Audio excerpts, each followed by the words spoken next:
It has a tradition second to none. 86 years in the making.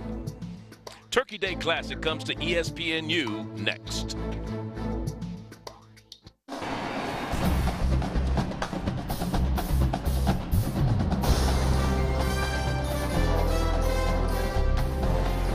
Pre-game festivities earlier today, a parade in downtown Montgomery, Alabama.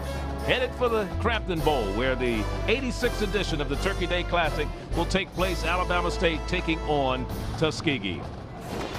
Happy Thanksgiving, everyone. I'm Charlie Neal, along with my partner, former Alabama State and NFL linebacker Eddie Robinson, and we welcome you to Montgomery, Alabama, and the oldest classic among historically black colleges and universities. And Eddie, the 4 years you played at Alabama State, you had a chance to play in this Turkey Day Classic. What does it mean in terms of tradition? Well, I think, first of all, Charlie, these two teams first started playing in 1901. So as far as anybody can remember, Tuskegee has always played Alabama State. And you combine that this is Alabama State's homecoming game, and Tuskegee has won 4 out of the last 5. And no one likes to lose that homecoming game, especially in the middle of the Turkey Day Classic. And when you talk about this Tuskegee team, here's a team that has won its 4th straight SIAC title, and they were able to do it this year without Jakari Atkinson at quarterback. He's now on the coaching staff. He had won the previous 3, but one of the things that they have been able to do was keep that passing game flourishing with these 2 receivers, Mitchell and Williams. When you lose a talented player like Jakari Atkinson at quarterback, you have to have some young players to step up,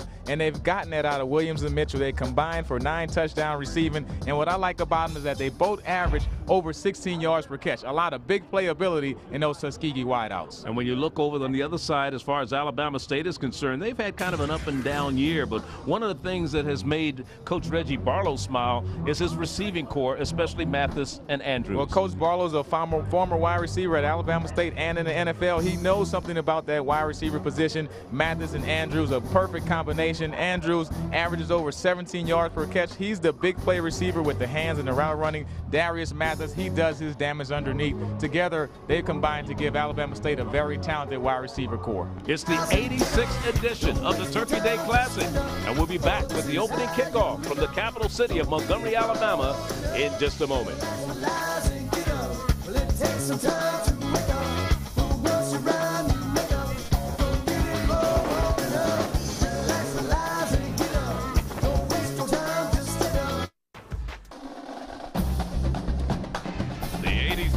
Turkey Day Classic parade downtown Montgomery, Alabama earlier today.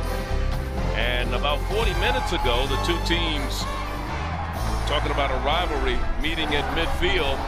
Nothing of any extraordinary circumstances happened, but you can see both teams are fired up, right, Eddie?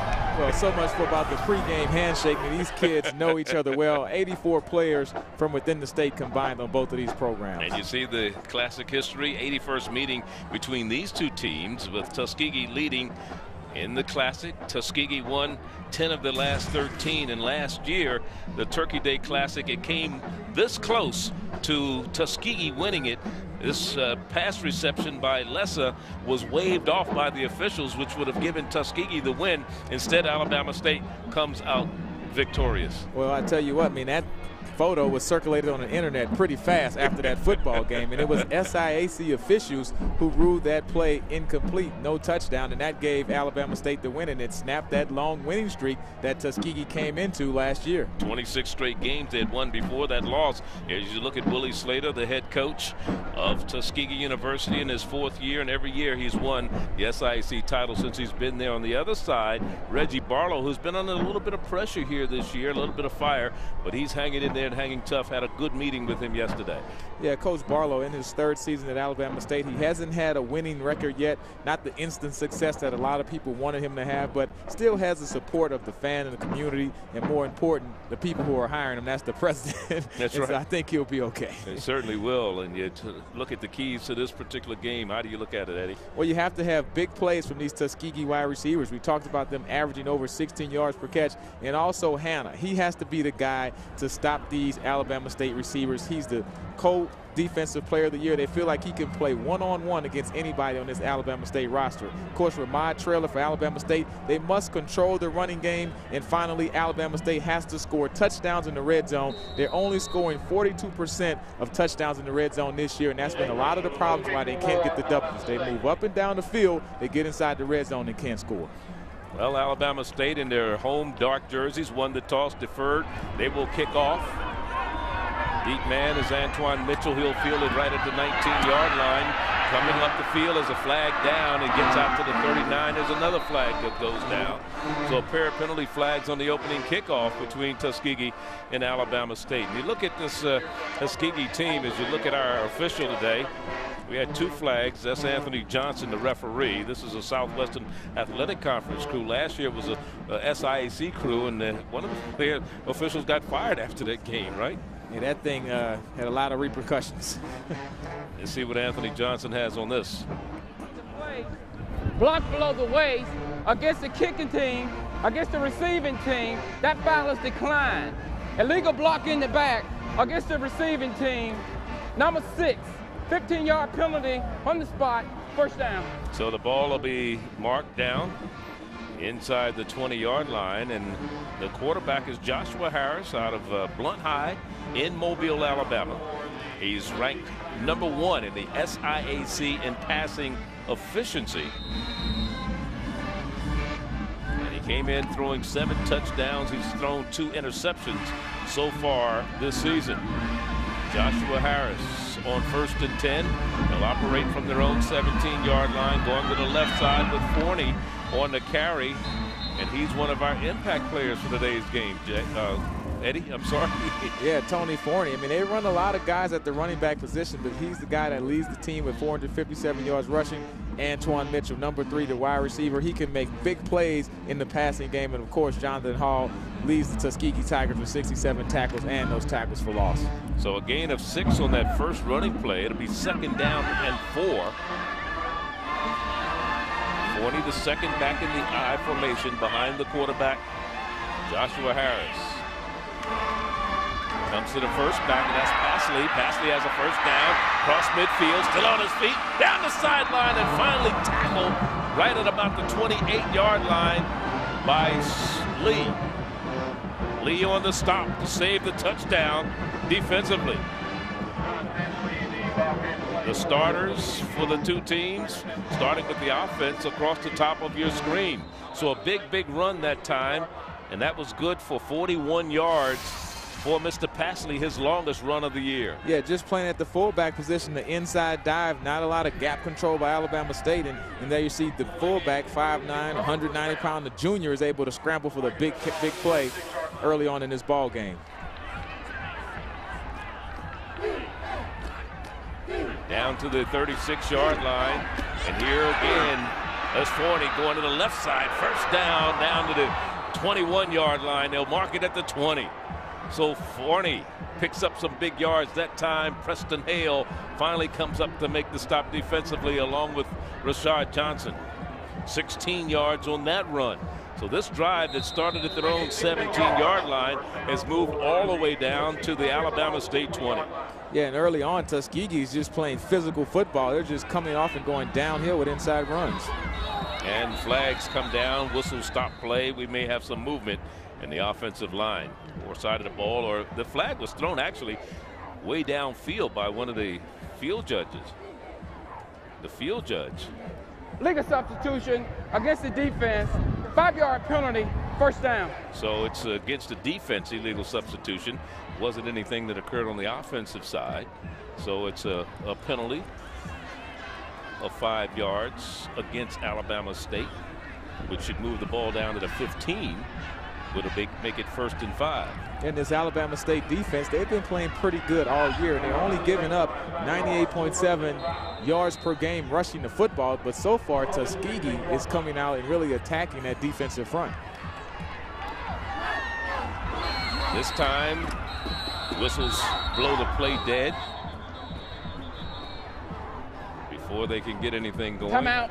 Alabama State University, first charge timeout of the half. So now a timeout has been called by Alabama State. They find themselves backs against the wall. And, of course, Tuskegee with the ball in the red zone. And don't forget, ESPNU's coverage of college football continues Friday morning. The Temple Owls take on the Bobcats of Ohio. College football built by the Home Depot on ESPNU and ESPNU HD Friday at 11 a.m. Eastern.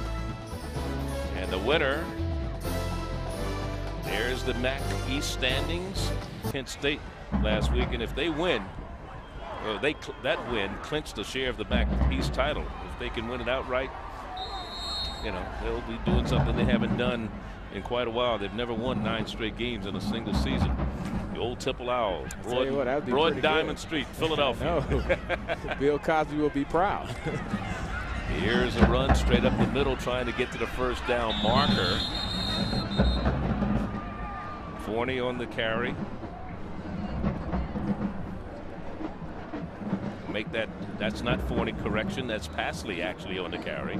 Number 25, the junior out of Millray, Alabama. Adrian Hardy there to stop him defensively. In the red zone this year, Tuskegee, 5th in the conference, believe it or not, in the red zone this season.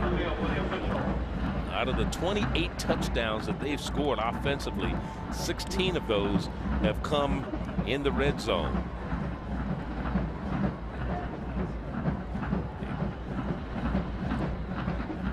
They're measuring for the first down.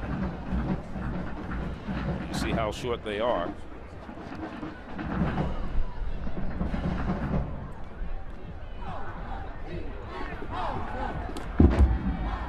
Charlie, here's a situation where this Alabama State defense, even though you've given up some big runs on this first drive, if you can toughen up, play well in this red zone and hold Tuskegee to only 3 points, their kicker is only 3 of 6 and it's long of 31. So it's not an automatic field goal attempt for the Tuskegee Tigers. So Alabama State still has a chance to do something well on this opening drive. This will be a second down, though. So they still have a couple of chances to get to that first down mark. Pasley, the up back in the eye. Forney, the second back. And it's Pasley to the left side. First down. Plenty of room. Inside the 5 to the 3. Goes Pasley. Off the left side. Good blocking over there. Kawan Riley, one of the defenders to make the stop for Alabama State. And I really like the way this offensive line, number 75, Ryan Jackson, the big boys for Tuskegee are really winning the battle coming off the football. They're rolling off with their hands down and really knocking the Hornets off of the ball, and the backs are following behind them. And Alabama State has to play some tough defense right now. He's a sophomore from Albany, Georgia.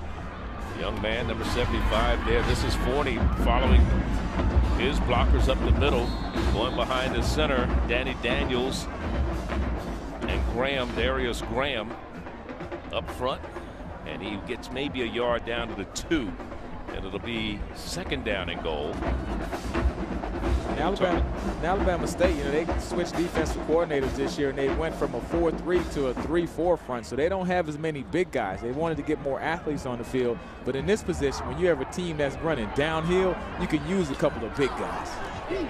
Here's Pasley to the left side, and following Jackson and Dorsey, and the line stiffens for Alabama State, led by Adrian Hardy, number 53, leading tackler on this team, and preseason all #1 conference selection in the Southwestern Athletic Conference. In fact, he's tied right now for the leading tackler in the conference with Cliff Exuma from Grambling State University. Yeah, and you like about this kid, he's the emotional leader of this Alabama State defense. If they need a big play, he's the guy that they turn to. Here's a big third down and goal play for both of these teams. The pitch to the right side. Forney trying to get to the corner. He will not get there. Great defensive play by number 26. That's Kawan Riley, who came up to make the stop. I like the option call by Tuskegee. Alabama State playing good assignment football. A man on the quarterback, a man on the pitch, and just a great individual effort in a one-on-one tackle. So Kawan Riley saves the day, but they're going to look like they're going to go for it on 4th down this year. They are 5 of 8 in 4th down conversions. 62%. Not there. Didn't get it. Great defensive stand by Alabama State. Rashard Johnson there, Hardy, and the rest of the defense for Alabama State. That's a moral victory. That's a huge victory, because early on we looked at the first couple of runs and they just dominated the Hornets. Timeout on the field. From their own 17 to the 1. Tuskegee is turned back. Alabama State gets the ball when we return.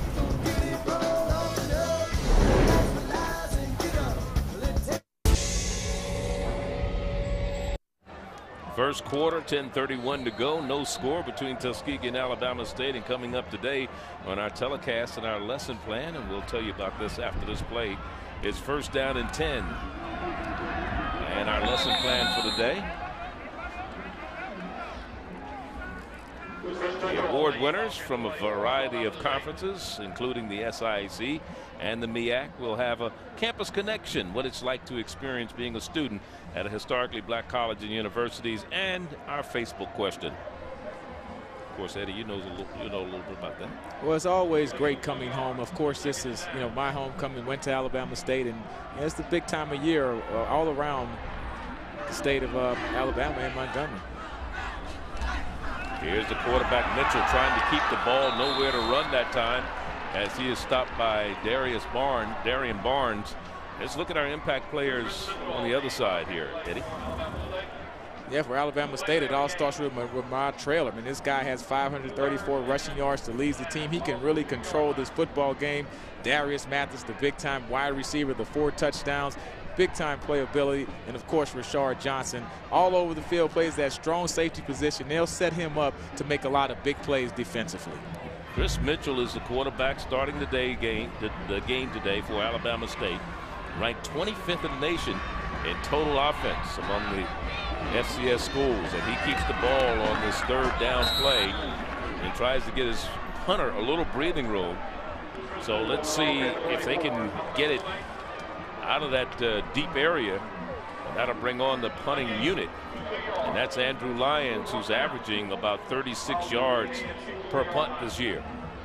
Yeah, real conservative play calling. Of course, Coach Barlow doesn't want to have a mistake offensively to give up a safety or a touchdown. But now your punting unit, your special team, is going to have to step up and make a big play. High snap. Wayne Williams is deep to return this. Has a chance. He feels it right about the 44-yard line and is knocked down at about the 39-yard line. Let's look at the school's profiles. First of all, we'll start with Tuskegee University, founded in 1881 with over 2,900 students. And Booker T. Washington was the first president. They're part of the SIAC, which is a Division II school, and of course famous alumni Lionel Richie. And you saw the rest of the people there. Alabama State, located here in Montgomery, 5,600 students. Of course, Tavares Jackson, a member of the Minnesota Vikings, played here. Here's 40, straight ahead, down to the 34-yard line. And Charlie, we talked about the receivers being the key to the game for Tuskegee because they had such big play guys in Antoine Mitchell and Wayne Williams. But if you're running the football the way the Golden Tigers are today, I mean, do you ever call a pass? Don't need to. You don't need to if you're having that kind of success. And they started the season with a win over Benedict, then lost to Miles. And here's quarterback Harris going to the air, and it's complete for a first down. And on the reception is Antoine Mitchell, his 39th reception of the year. Well, I guess Coach Later just answered my question, but this is what happens. You come with the play action. Look how you hold those linebackers, and then the corner has no underneath help, and that's an easy throw and catch for Tuskegee. When you start running the ball as well as they have to start a football game, the play action works so well. 12 yards on that pass completion. Option to the left side. The quarterback keeps it this time, and Joshua Harris maybe a yard. That's it. Down to the 21-yard line. And teams like to sprinkle in just a little bit of option to keep the defense honest. Of course, Joe Nixon, that 3-4 defense, they like to run a lot of exotic blitzes. Alabama State does. But when you run the option, you're going to force them to play sound assignment football, and they can't start overloading one side and have those exotic blitz packages to attack your offense. We talked to Reggie Barlow yesterday. We asked him about what they really needed to do and that's a good job on pass defense. That was one of the things that they've had problems with this year. But so far this game, Tuskegee's been able to run on them. Here's Harris, a little swing pass out the flat, dropped by Forney. Or correction, that's not Forney. That's Marcus Douglas, number 23. Coming out of the backfield, senior, transfer from Jacksonville State. Number 23 there. And I think Tuskegee was somewhat surprised that they were able to run the ball so well against Alabama State on that first drive. Now you see they're coming into their passing attack, and we expected them to throw the football around because they do it so well with those talented receivers. But opening up the game, they just started handing off the football and getting big chunks of yards. Well, that was, again, Reggie Barlow said, you know, they're number 1. That is Alabama State in the conference in run defense. Didn't expect that to be a problem. Right. They struggled on pass defense. Here's Harris, swings it out to the left side, and it's caught and knocked down on the far sideline by Rashard Johnson. Well-designed screen with the rollout to one side and you reverse pivot. But I like the effort by Alabama State. They have 3 guys running to the football hard, and that's what you have to do when you have screens and those type of plays, and they stand the running back up well. Good job defensively for the Hornets. So to bring on a 4th down, Xavier Bacon couldn't get to the first down marker, and that'll bring on the field goal kicker. This will be a 33-yard field goal attempt, and that is Edward Murillo. Murillo so far this year 3 of 6 in field goals. This one is up, and it hits the upright and bounces back, no good. So Edward Murillo, the freshman from right here in Montgomery, Alabama. His first Turkey Day Classic. First kick, no good.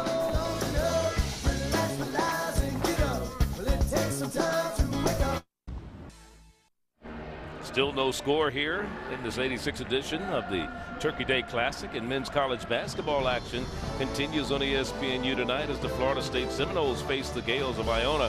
The Old Spice Classic men's college basketball, part of Feast Week, presented by Lowe's on ESPNU and ESPNU HD tonight at 9 p.m. Eastern. Florida State Seminoles last year, a team that went 25-10, and Coach Leonard Hamilton in his 8th year at Florida State with 131 wins there. So doing a pretty good job. First down and 10 now for Alabama State.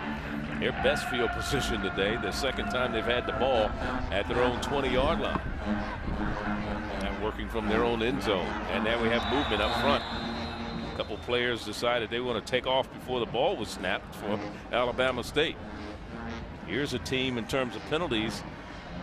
Is the 5th most start on the offense, 5-yard penalty, first down. 5th most penalized team in the Southwestern Athletic Conference this year. They averaged 80 yards per game in penalties. Yeah, certain penalties coaches just don't like. When you jump off sides, misalignments, illegal procedures, those type of things are just sloppy football, and you can't have that. 1st and 15 now for the quarterback, Chris Mitchell, as his team set. Delayed handoff, and in the backfield, nowhere to run for Traylor. He got the ball, and he was hit immediately as he got the handoff by Anthony Holland.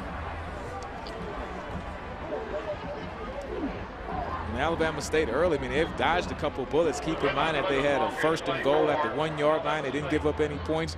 Then they had a missed field goal by Tuskegee. So now the offense, they have to try to get some things going. Their 2nd time having the football, and they haven't done anything yet.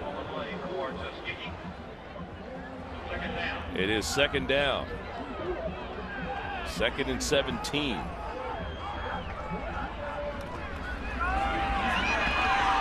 again, the running is very, very tough for Alabama State. Nothing doing that time. This time they come to the near side with Freeman on the carry.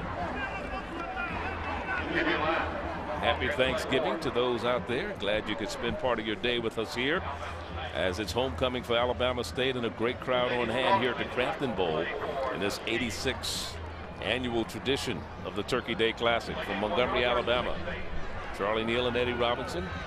Mitchell back to pass on 3rd and long. Under pressure. He will not get this one away. He is brought down by Williams. There he is, number 52, Chris Williams, sophomore out of Mobile's LaFleur High. Yeah, and Christopher Williams, just great effort. He beats the offensive tackle with the rip move, but then he pursues the quarterback and is able to make the play. Great start for this Tuskegee defense. From their own 11, they'll punt it away for the second time today. And Tuskegee will get the ball. When we come back again, they'll be operating on the Alabama State side of the 50. Still no score here. Here's Chris Williams, a big sack on that third down play. We'll be back.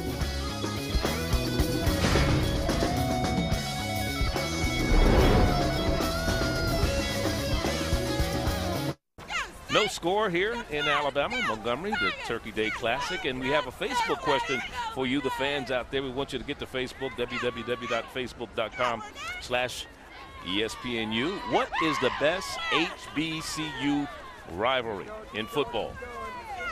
We'll let you answer. Is it the Bayou Classic, the Magic City Classic, the Florida Classic, the Turkey Day Classic? We'll let you be the judge. We want to hear from you, the fans. Right now, first down and 10 at the 43. That's a couple of good games, Charlie, but I know that Magic City Classic is a pretty big one, Alabama State and A&M. Here we go, back to pass. And the pass is thrown, and it's caught for, they're going to call it incomplete, in and out of the hands of McWilliams, T.C. McWilliams, the receiver. He was being covered by Jason Bruce downfield. Yeah, that's a great job by Jason Bruce. He has 3 interceptions on the year. You can see here the quarterback, he has the connection there, but Jason Bruce is able to come across with the right hand and get the rip and get the ball out for the incomplete pass. Second down and 10. Tuskegee has operated on the Alabama State end of the field all afternoon. Here's the pitch back to Forney around the left side. Forney cuts it back inside, first down, and inside the 30 to the 29-yard line. Great run by Forney, but a penalty marker goes down.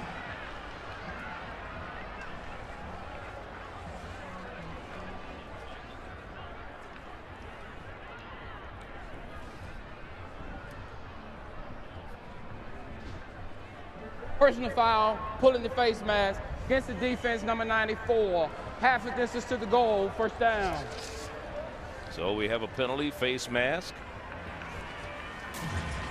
You know, and Forney, he comes into this game leading the Tuskegee Tigers in rushing, but look at this. You have 5 guys who all have over 200 yards rushing. They really do a great job of spreading the football around, running back by committee. They have to beat the fullback who gets those inside handoffs, Paisley, and they also have Forney who gets those runs on the edges. Everyone is a weapon on this Tuskegee offense as far as running the football. And they have the ball in great field position once again. There's Forney into the secondary to the 5, touchdown. He's in the end zone. Tuskegee takes the first lead. 14-yard run for Mr. Forney, the senior from Atlanta, with his 3rd rushing touchdown of the year. Great job running, but look at the hole right there. I mean, that is a huge hole, and the Alabama State secondary has to make the tackle. He doesn't get touched. He gets to the cornerback and the safety, and Jason Bruce, he's no match for a powerful halfback like Tony Forney as Tuskegee takes the early lead.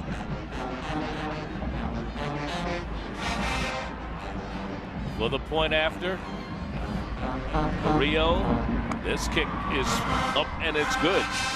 32 of 33. Point afters, as you look at Mr. Forney with the 14-yard run. It was a 3-play, 43-yard drive, and you knew they had to score at some point in time. Every possession they've gotten real deep into Alabama State territory. First drive ended at the 1.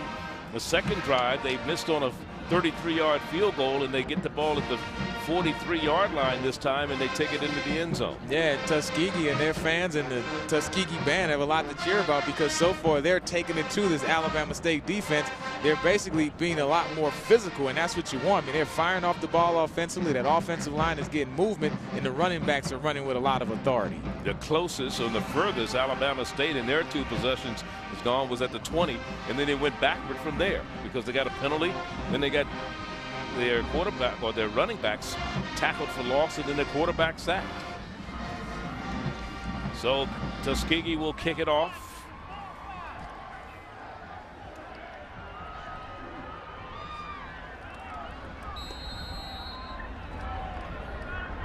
Nick Andrews, one of the men deep.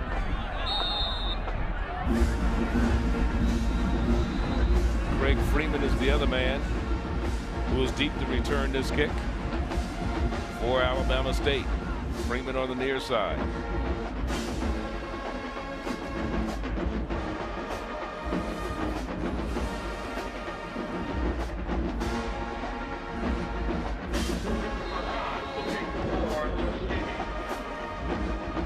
That's Christopher Kahn, senior out of Tuskegee, who'll be doing the kicking off. Preseason second team all-conference selection. Freeman from the 11 and across the 30 to about the 32-yard line. It could be a lot worse. This is what's happened in the first quarter. Yeah, Alabama State is fortunate here. They stop them on the 4th and 1, and Tuskegee gets the bad bounces. They miss the field goal, and then finally they keep knocking at the door. And Forney say, hey, let me take the guesswork out of this thing. I'll run it in there myself. And they take the 7-point lead. The Alabama State defense is hanging in there, but the offense has to get something going if they want to stay in this football game. So from their own 32-yard line, best field position that Alabama State has had so far today. Here's the quarterback, Mitchell, going upstairs, and he has it complete on the far sideline and out of bounds. The completion for Alabama State is Devin Dominguez, who was actually a third-string quarterback, and they put him at the wide receiver spot. He does a pretty good job.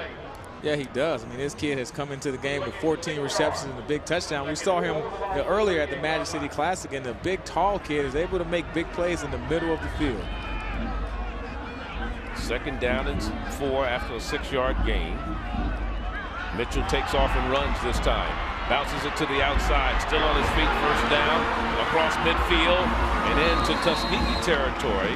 Finally stopped at the 42-yard line by Crutchfield. Malcolm Crutchfield came up to make the stop defensively. And Alabama State has played Chris Mitchell and Anthony Spade at quarterback, but this is what Coach Barlow told us he liked about Chris Mitchell, his ability to do things outside of the pocket. A great job at making people miss, getting extra yards. He can buy time and turn a nothing play into a big play for the Hornets. A gain of 20 yards for the quarterback from Mobile, Alabama. And there's the numbers on him this year. 1 rushing touchdown.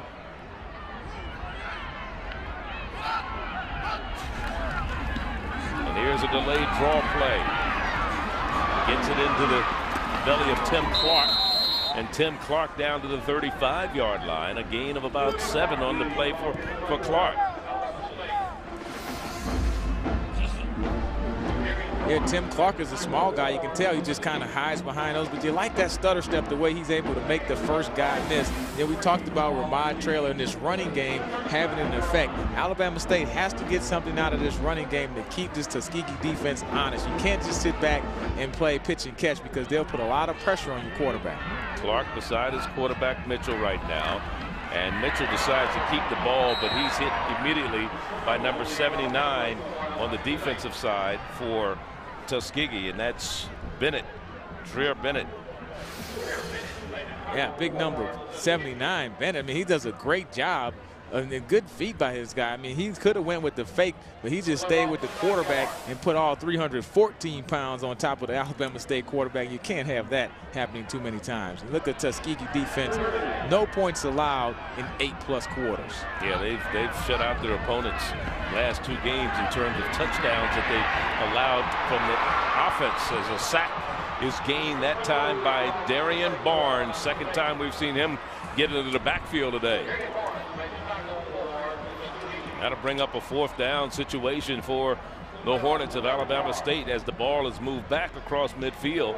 And that's where they're going to have to punt from their own 49-yard line on a 4th and about 19 situation.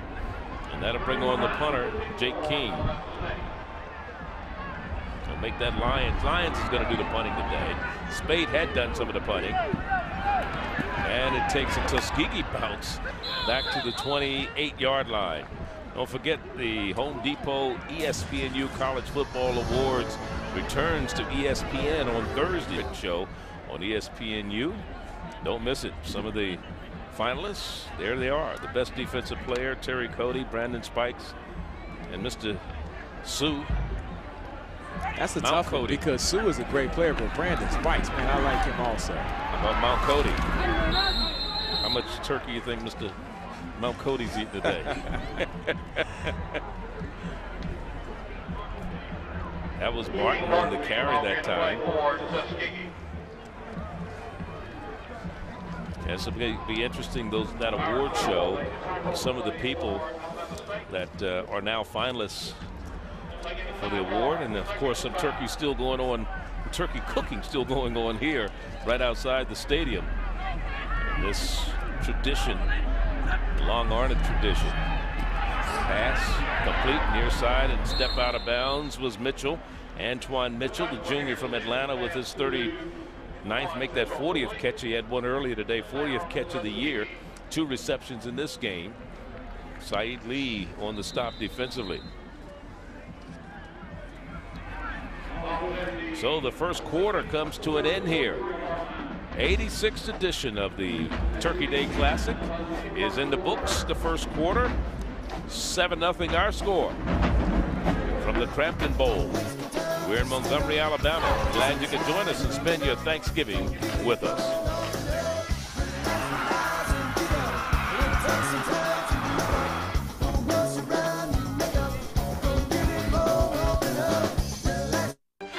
ESPN Monday.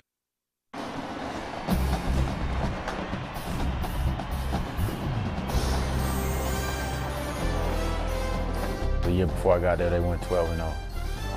You know, they had won the SIAC championship.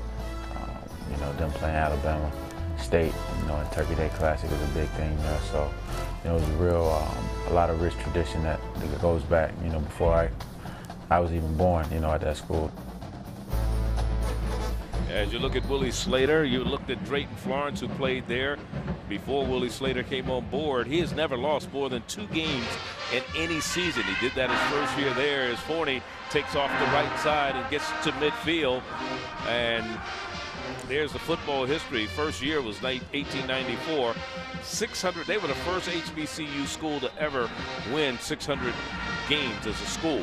16 undefeated seasons, 28 SIAC championships, 8 black national college championships, 23 NFL draft picks, and Drayton Florence playing in the NFL right now. Well, of course, I mean, Tuskegee has always been putting out these really good cornerbacks. I mean, Drayton Florence was drafted in the 2nd round in 2003 by the Chargers. He's now with the Bills. Of course, Frank Walker, who plays with the New York Giants, and also Demetri Patterson plays with the Eagles. And you have to wonder about this kid, Justin Hanna, who's the co-SIAC Defensive Player of the Year. He could be the next good cornerback from Tuskegee that makes it into the NFL. A lot of good tradition for the Tuskegee Tigers football-wise. It certainly is, and we see a player shaking up on the field right now. That's Quinn Bohannon from Jacksonville, Florida, sophomore. Hope he's all right.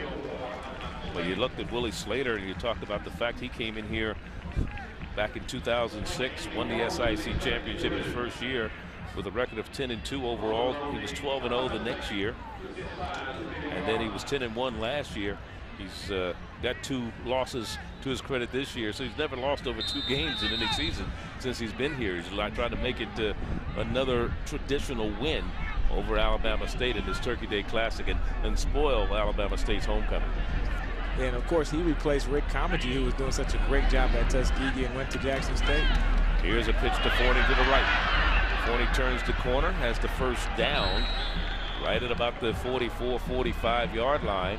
Eugene Newbold is there to make the stop defensively for Alabama State. Number 96, senior out of Midfield High in Birmingham. As you look at the first quarter stats on this game, 142 yards rushing for Tuskegee, 8 first downs and 1 and 3 in the red zone, while Alabama State, this was all they were able to amass in the first quarter. 1 first down and 18 total yards rushing. Yeah, and Alabama State is very fortunate that Tuskegee was only 1 out of 3 in the red zone. Forney again on the carry to the 40-yard line, and he picks up 5 more yards. So Forney continuing to run very well. He's going to be close to 100 real quick here He's over 70 in this game so far, 74. Yeah, Fournier's a tough guy to bring down. I mean, he's 5'8", but he's 208 pounds, so he's a real solid kid. You can see as he runs off the field. So he has a lot of run after contact. And you have to really hit this kid. You can't just put your hands on him and think he's going to go down. Yeah, 74 yards, and we just started the second quarter already. Here's the option, going to the right side. Wayne Williams wants to throw it.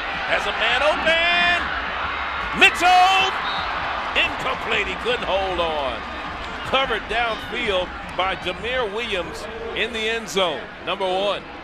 But he had a man open. Wayne Williams on the pass. You know, and Jameer Williams is very fortunate as they come with the option reverse pass because he was beat, but he never had any sense of urgency. Now he finally starts to catch up and just put enough on the football to knock it away. But look like the receiver, number 3, Antoine Mitchell, still had a chance to make the catch. Very fortunate for Alabama State that they don't go down by 2 scores in this football game. And Coach Slater says that's one we should have had. We should have had that one. Of course, coaches say we should have had all of them. Mitchell had it in his hands. Williams did a good job knocking it away. Pitch back to Bacon, the freshman. Xavier Bacon, the freshman out of Warner Robins, Georgia, home of Fort Valley State University, but he wound up in Tuskegee. Kind Cotton on the stop defensively. Willie Slater, he says, well, hey, we just didn't get it done. Yeah, I'm going to tell you why he's upset, because they set that play up. They've been running option, option, option, and then you come with the option reverse, and you go for the home run with the option reverse pass, and you have it. You can't run that play again, and that's one that you wanted to put points on the board with. It's a missed opportunity by the Tuskegee offense. You can run it again. Just hopefully you have better results. And a fair catch called for. When we come back, it'll be Alabama State with the ball at their own 15-yard line, trailing 7-0 in this 86th edition of the Turkey Day Classic.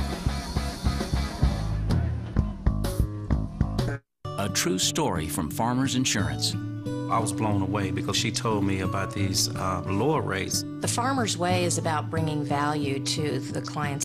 Audio engineers, all of them, we say happy Thanksgiving. Even my statistician has been with us all year, Eric Moore. He's here with us today, and glad his wife allowed him to join us here on Thanksgiving Day.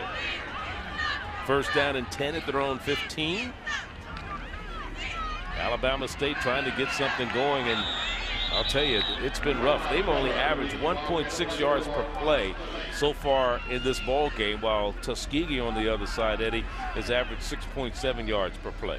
I mean, other than that one big run by quarterback Chris Mitchell, Alabama State hasn't done much offensively, and they're very fortunate that Tuskegee has only 7 points on the board. But, you know, Charlie, you talk about Thanksgiving Day, and it's such a tradition here. You know, when I talk to friends, you know, they grew up in Alabama and Montgomery, and this is all they know. The city of Montgomery fully expects for this game and this parade and this atmosphere on Thanksgiving Day. Chris Mitchell, that quarterback from the shotgun, on second down, lets it go. Intercepted, should have been. In and out of the hands of Jaquez Pride. Just couldn't hold on. Jaquez Pride, the junior from Athens, Alabama. There he is, number 21. Yeah, Chris Mitchell tried to fit this into a tight window, and Jaquez Pride, he was already doing his touchdown dance because he took 2 steps. It almost could have been a catch and the fumble. Look, 1, 2, and it bounces out, but man, it hit him right between the 2 and the 1. Once again, Alabama State dodges another bullet. He won't get a better chance than that. Third down and 10. Mitchell in trouble. And he just went down. I don't know what happened there. Aaron Wheeler was the man who was trying to block for him. 59, Brandon Anderson just ran right over number 77 and sacked the quarterback. Well, I think this is a classic case of your quarterback is starting to look at the rush and not looking at his receivers downfield. And you have to make a decision. Am I going to get out the pocket or am I going to stay in here and throw? But once you start looking at the guys rushing the passer, you're done. So a punt once again.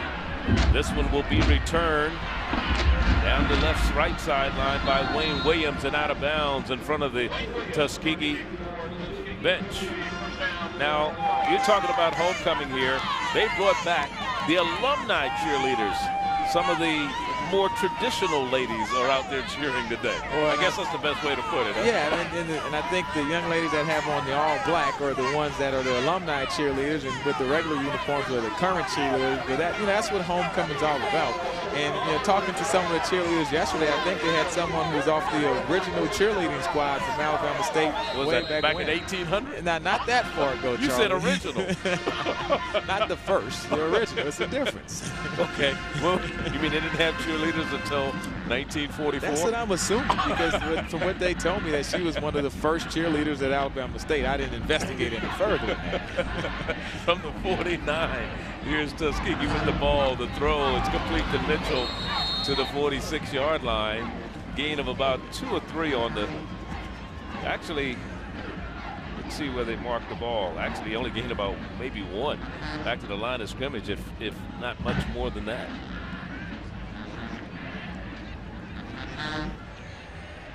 So first 4 possessions for Tuskegee, 9 plays, 76 yards, turned it over on downs in the red zone at the 1. They missed a field goal on their second possession. The third possession, they get a touchdown, and the last one, they punted it away. But each time they've gone across midfield, as they are right now, with a 2nd down and 10 from the shotgun. Here's Harrison, and this one is tipped at the line. The pass intended for Forney. Coming out of the backfield, big number 97 gets his hands on it. That's Derek Johnson, sophomore from Scottsboro, Alabama.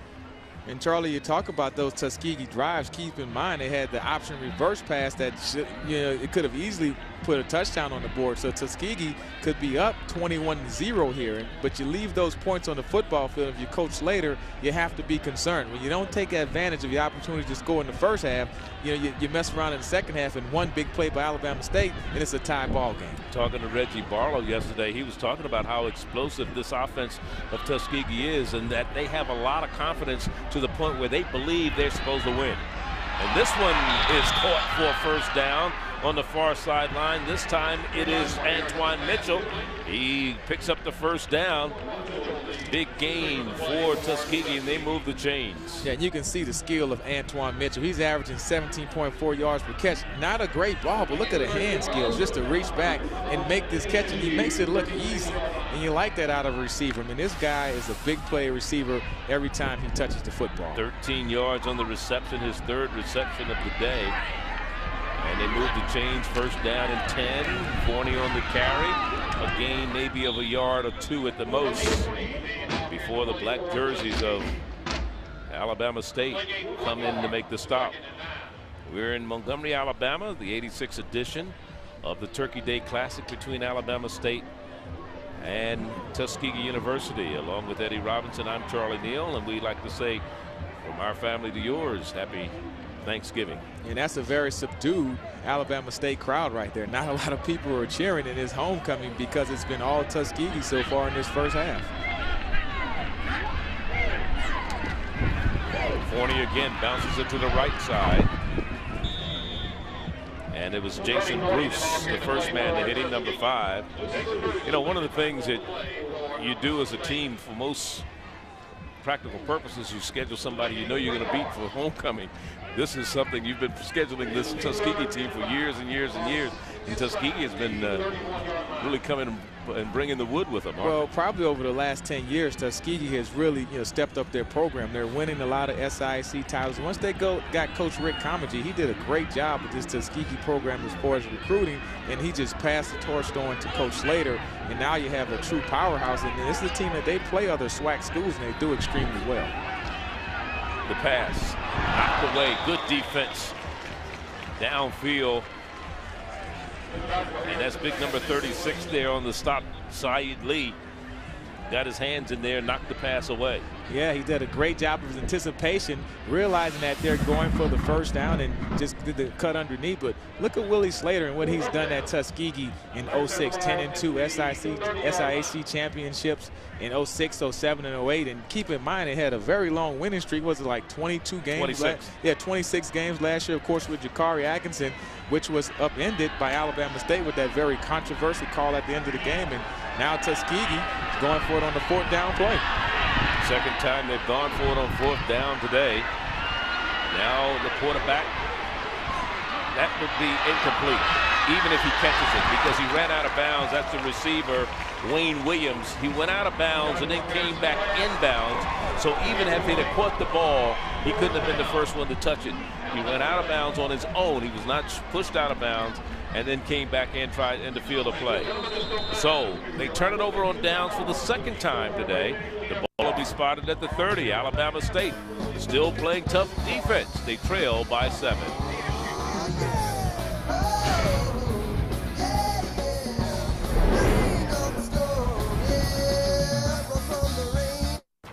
Circle your calendars. The oldest HBCU basketball tournament in the nation is coming to Atlanta. Join us for the 77th Annual Postseason Classic, March 2nd through the 6th, 2010, on the campus of Morehouse College in the heart of the Atlanta University Center. For more information, visit www.thesiac.com. We play hard.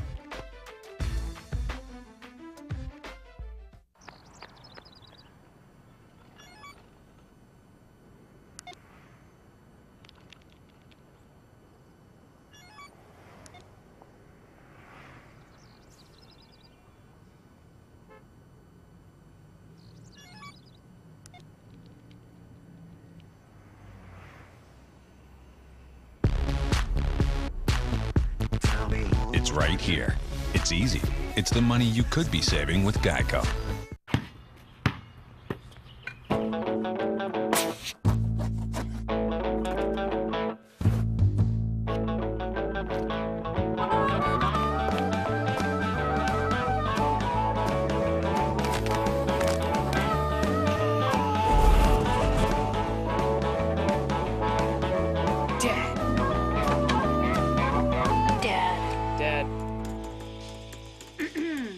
What's up?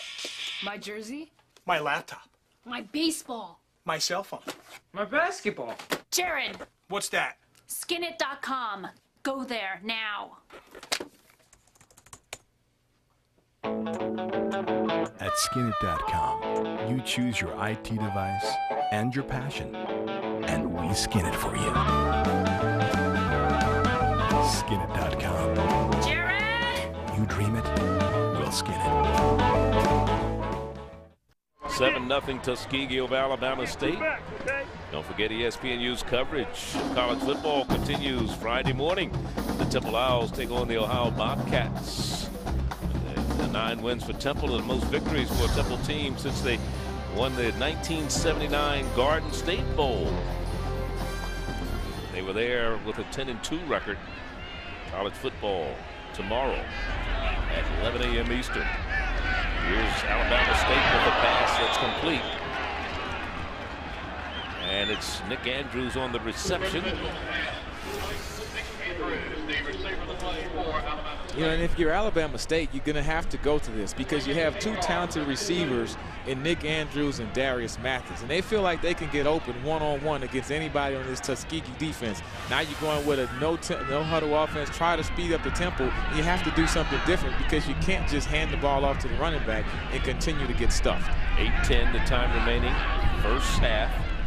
Here's the quarterback getting some room for himself, trying to turn the corner, but nothing there from Mr. Mitchell. And he's brought down immediately by big number 95 there on the defensive side of the ball, Jeremy Brown. Jeremy Brown from Stockbridge, Georgia. Yeah, but Charlie, this is all on Anthony Mitchell right here, because he ran to be tackled. I mean, your guy is blocking him to the sideline. Just stop and cut inside. So you have to have some awareness. If you're going to take off and run the football, you'll do it in a smart way. A big number 95, Jeremy Brown, great job getting the sack, but the quarterback didn't help out his running back who was trying to make that block. So it brings up a 3rd down and 10. They lose yards on the play on the stop by Jeremy Brown. Chris Mitchell, as you said, did not do a good job of avoiding that sack. Here's a little one over the middle to Ramad Traylor. But Traylor is stopped in his tracks before he can get up ahead of steam. And the man that came up was Bennett. He also had some help from Kelvin Robbins, the linebacker. So it'll bring up a punting situation once again for Alabama State.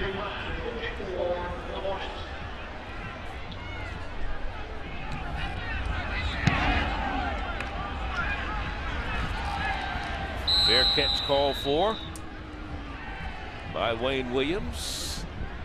Well, how about the miscues by Tuskegee? A missed field goal. Could be worse. Starting off with the missed field goal, could have been a lot worse. Here you came with the trick play, the option reverse pass, and your receiver, number 3, can't make the touchdown. And here you have the potential for an interception for a touchdown, and Tuskegee defender drops it. Number 21, Jaquez Pride. So you're talking about another 3 touchdowns that Tuskegee could easily have on the board. But hey, like they say in football, Charlie, what should have happened, and you only have a 7-0 lead. 6 possession offensively for Tuskegee today.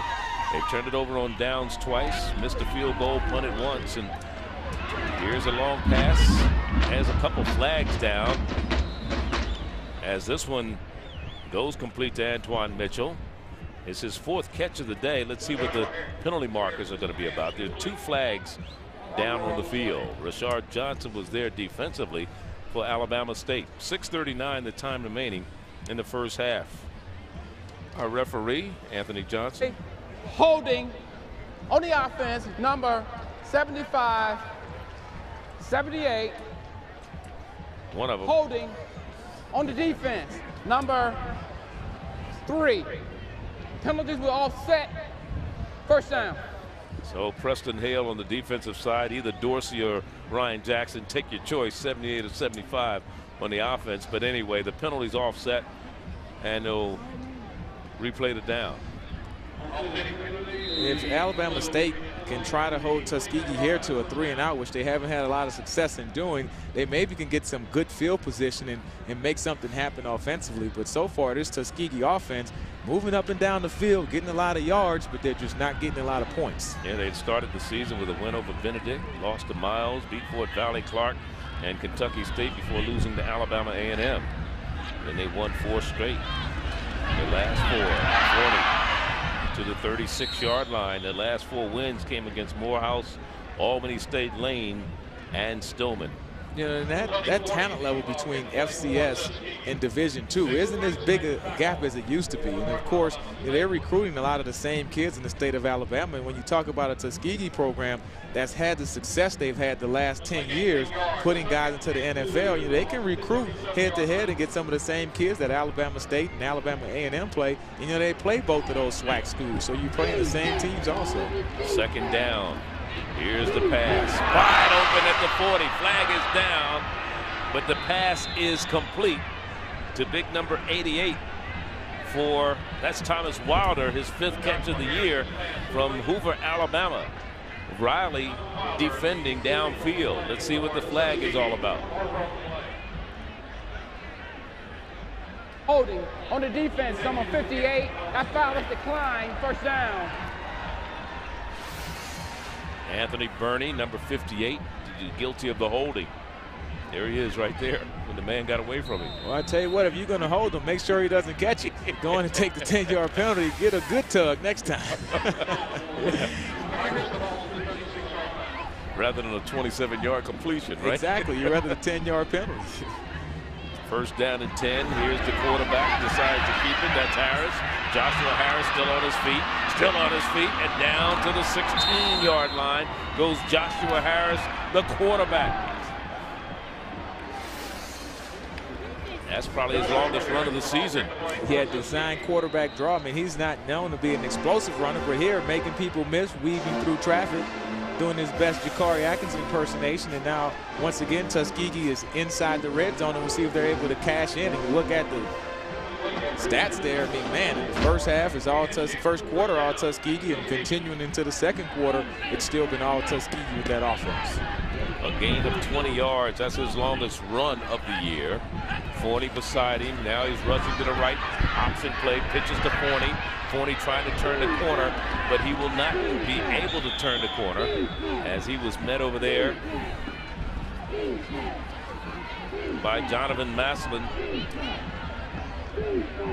Also there was Rashard Johnson, number 22. You have to start looking into the fatigue factor of this Alabama State defense, because they've been on this football field an awful lot of time. I mean, their offense has been punt, punt, punt, but you know, you start playing and it starts to add up. Those snaps starts to go. You know, those guys are having their hands on the hip and you're walking around slow and you're not having any type of momentum or enthusiasm. That definitely affects your play. You know, one of the things, you know, Reggie Barlow is going to lose 18 seniors off this squad, and he's going to lose 3 people who come up with 225 tackles this year. This one is incomplete at about the 4-yard line. There's Jakari Atkinson, who was the man who led this Tuskegee team to a 22-1 record as a starter and 3 consecutive SIAC championships. He's working with the quarterbacks now over at Tuskegee. Look at the yards that he was able to put up in terms of passing and the touchdowns. I mean, he had some classic games in 2007, one against Alabama State right here, where they put up 64 points. Alabama State put up 58. Then a week later, they went to the Pioneer Bowl and put up 58 points against Virginia Union. Yeah, this guy was a very exciting player. It's glad to see him still in the program and tutoring some of the young players back at Tuskegee, because there's not much that he hasn't seen. So it's great to have a guy like that on the sideline. Delay, offense, 5-yard penalty, 3rd down. And just before we were talking about Jakari Atkinson, I was speaking about the fact that Reggie Barlow, as you look at Atkinson on the sideline. He's telling me if I was there, I would have given that fake right there to the left and scored that last play. I was saying that Reggie Barlow was talking about the 225 tackles he's losing among 3 seniors. He's losing Hardy, Powell, and Johnson. And that, you know, 225 tackles, when you give up that many in one season from 3 players, you're losing a lot of tackles. It's a 3rd down. Here's Harris with some room. Now he's going to take off and run out of bounds at about the 12 or 13-yard line, and should have enough. No, he's not going to have enough for a 1st down. It's going to bring up, because the penalty on the previous play is Leland Baker ran him out of bounds, and it'll bring up a 4th down. Let's see if they go with the field goal unit. Yeah, 34. I mean, Byron Powell did a great job of chasing, but then he just took a bad angle. And you have to realize most of the time those offensive guys are a little faster than you, so you always want to give yourself a little margin of error there. But we'll see what Tuskegee decides to do. I think they're going to call a timeout and give themselves a little bit more time to make this decision. Well, if they kick the field goal now, the ball is at the 11. Wow, it's a penalty. Oh, is a penalty marker down? If it's against Alabama State, it may give them a The defense, number 3, half distance to the goal, 4th down. And what Alabama State's going to argue is that you're having a penalty when the quarterback was out the pocket and starting to run. So that's a very tough break for the Hornets. What was the penalty? I didn't see. The penalty was holding against number 3, the cornerback Preston Hale. Maybe that's why he had to run. Yeah, because he was being held. It depends on when the penalty occurred, because of course if it happened once he got out the pocket and started to run, then of course he's not holding at that point. Right. But that's a big play, because it would have been 4th down for Tuskegee. Now it's first and goal for the Golden Tigers. Getting cold, Eddie? Just a little. Just a little. No, the sun starts to go down. We're on the shady side of the field over here. Here's Forney to the right side, to the 4, down to the 3. So in the red zone so far today, just 1 touchdown for Tuskegee. Remember their first drive, they drove all the way down to the 1, and the defense of Alabama State stiffened to the point where they did not allow them into the end zone. Just under 3 minutes to go in the first half. We'll see what happens. This Alabama State team started the season with 3 straight wins. They beat Concordia, Savannah State, and Ed Waters. Then they lost 3 to Mississippi Valley, Prairie View, and Grambling. So, you know, it's been that type of year up and for down. Alabama State. Here's the quarterback to throw, and he's hit just as he lets it go, and it's incomplete. He had a man that was close to being wide open, and that was DeMario Franklin. There he is, sophomore out of Stone Mountain, Georgia. Went to Stevenson High, but a pressure put on the quarterback that time. He was hit as he let the ball go. And that's the importance of putting pressure on the quarterback, because if you're not going to cover him tight, you got to affect the throw. But now it's a big 3rd down play, and I wouldn't be surprised if this is a 3rd and 4th down attempt for Tuskegee, because they've been going for it on 4th down with a lot of aggressive play calling so far in this ball game. Well, let's see what happens this time and what the offense comes up with. The offensive coordinator is Coach Slater, and he calls all the plays from the sideline. And now we get a penalty flag down again. This may be against Yeah, maybe illegal substitution. So they may have had 12 in there. Substitution against the offense, 5-yard penalty, 3rd down. So that moves the ball out a little further. So instead of at the 3, the ball will be spotted at the 8, which in some cases may give you a little more. They're going to mark it actually at the 9. Gives you a little more working room, especially if you're going to put it in the air. Yeah, from a passing standpoint, you can work the zones just a little bit better in the back of that end zone. But trust me, Coach Slater would prefer to have that ball at the 3-yard line. Hey, watch the switch route. Throw the man. Throw the man.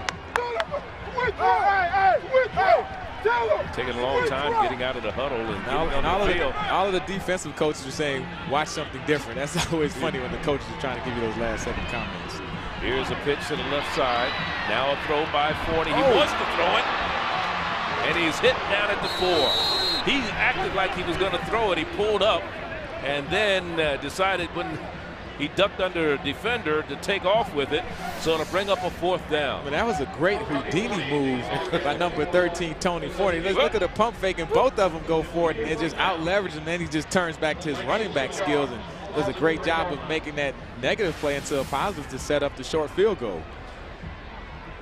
So they are going to try it. It'll be a 20-yard field goal attempt, and now Alabama State has to call a timeout because they didn't have the right personnel in the lineup that time. They were not ready for this field goal attempt, and that's only their first timeout with 1:36 to go. Don't forget, coming up at halftime, our campus connection with the HBCU experience, HBCU awards, plus highlights and stats.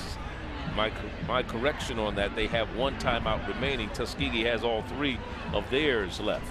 But this will be a 20-yard field goal attempt by Edwin Murillo. He's already missed 1 today from 33 yards out. That was on their 2nd offensive possession. And there's what he's done so far this year.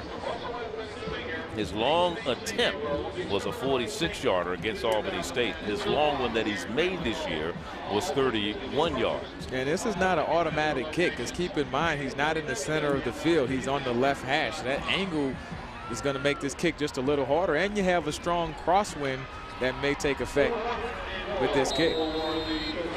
So they may not try the field goal. Oh, now they're going for it. Now they're going to go for it. And I like that call, because your kicker's not an automatic. Go for the touchdown. Now, had Alabama State not taken the timeout, would they have done it? They're in the end zone. Touchdown with the run from Barton. There he is, Nykeem Barton Jr. from Bruton, Alabama. Went to kneel high there, and that is his 5th rushing touchdown of the year. So they decide to go for it rather. Again, if Alabama State doesn't take the timeout, do they kick the field goal? Well, I'm pretty sure they were going to line up and kick it, but Alabama State didn't have the right number of people on the field, so they had no choice but to call a timeout. But, you know, for the Hornets, you had a chance to stop them. You know, it was 4th and 3, 4th and goal from the 3-yard line. Hey, you have to step up, play defense, and make a stop. So the point after now will be attempted by Murillo to make it a 14-0 ball game with 1:30 to go before halftime. This one is good. So it's 14-0. Tuskegee.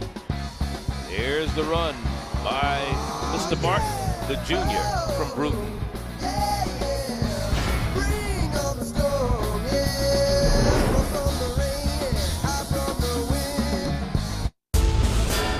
The Southwestern Athletic Conference has led the FCS in attendance for 3 decades. The bands, the tailgating, the gridiron action. December 12th is Judgment Day at Legion Field as the Eastern and Western Division champions go head-to-head for the Eddie G. Robinson Trophy and the Farmers Insurance Southwestern Athletic Conference football title. For tickets, visit southtix.com or call 1-800-240-2300. Circle your calendars. The oldest HBCU basketball tournament in the nation is coming to Atlanta.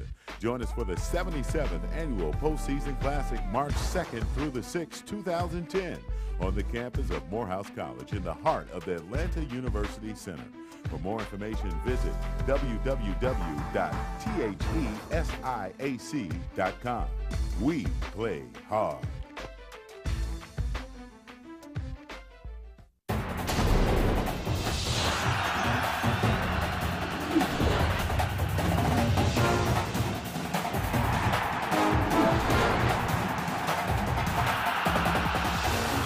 FCS contender Georgia Tech takes on rival Georgia, and Heisman hopeful Toby Gerhardt leads Stanford against Notre Dame. Saturday Night Football, presented by Southwest Airlines, Georgia Tech, and Notre Dame Stanford. Saturday at 8 Eastern on ABC or ESPNU. College football lives here. Saturday. Lee, where are you? Out here! The nation's premier college football show hits Gainesville as the Seminoles take on the top-ranked Gators in Tim Tebow's final game in the Swamp. Game Day chronicles number 15's unparalleled legacy at Florida.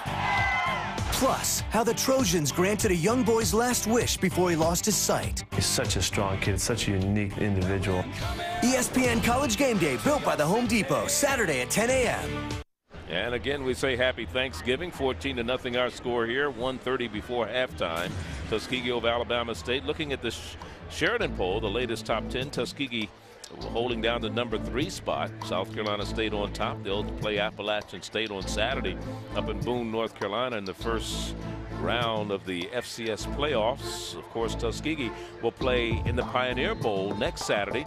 They'll be playing up in Columbia, South Carolina against Elizabeth City State University from the CIAA.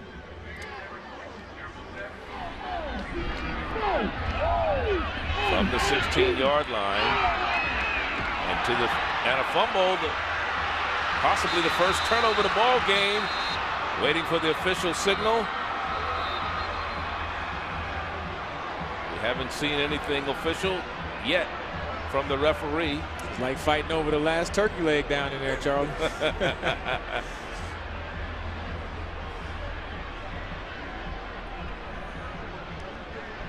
They're still going at it. Again, the referee has not said anything. Let's look at it once again. The ball's knocked out. Alabama State had the first chance to get it right there, but then it squirts out, and now it's any man's battle. Tuskegee's on it early, and it comes out again. The referee says it's going to be Tuskegee's ball. Freeman was the man on the fumble, first turnover of the ball game. And I couldn't see if one player came up with the football, so I really don't understand how they made the final determination, but they sorted it out, and Tuskegee has the ball in scoring position and trying to put another 7 points on the board. And they're in position to do so.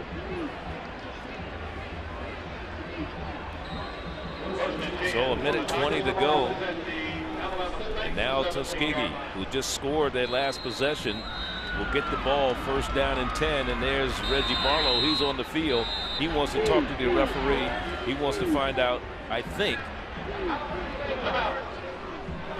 he's calling the timeout, and he wants to talk to the referee. And how did you come up with that decision?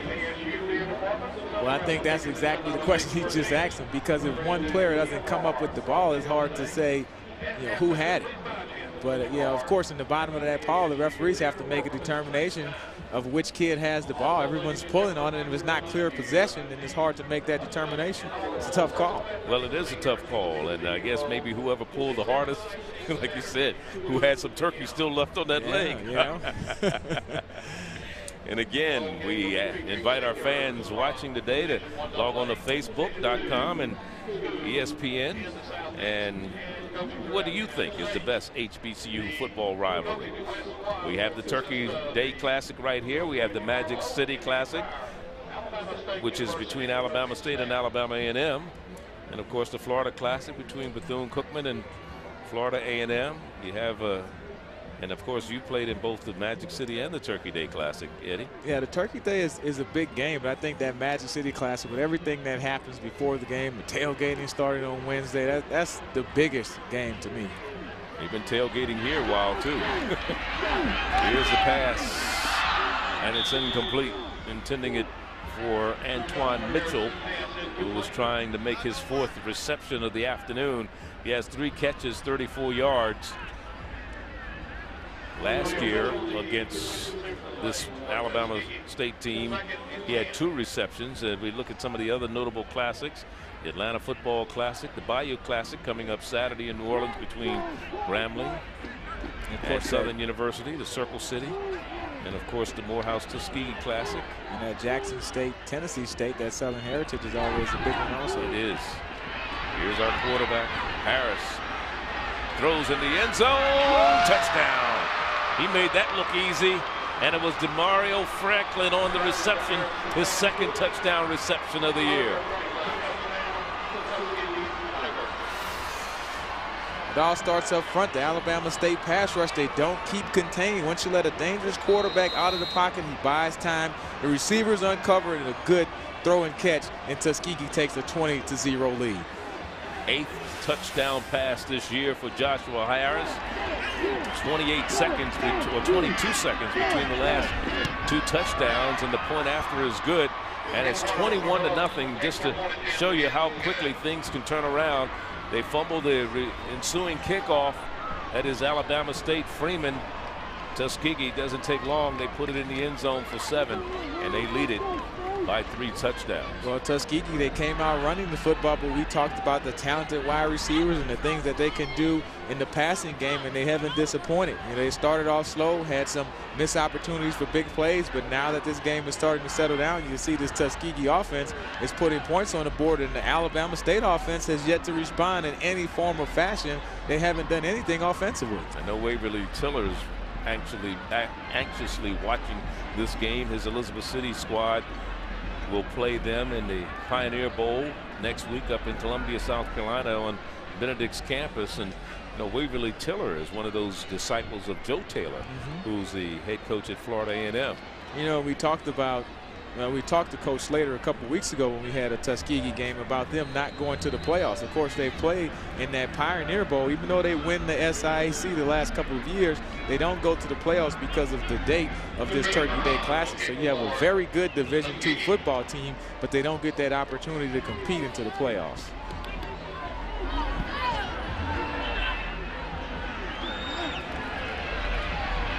This time Alabama State's Keon Riley on the return, and Riley across to the 40-yard line.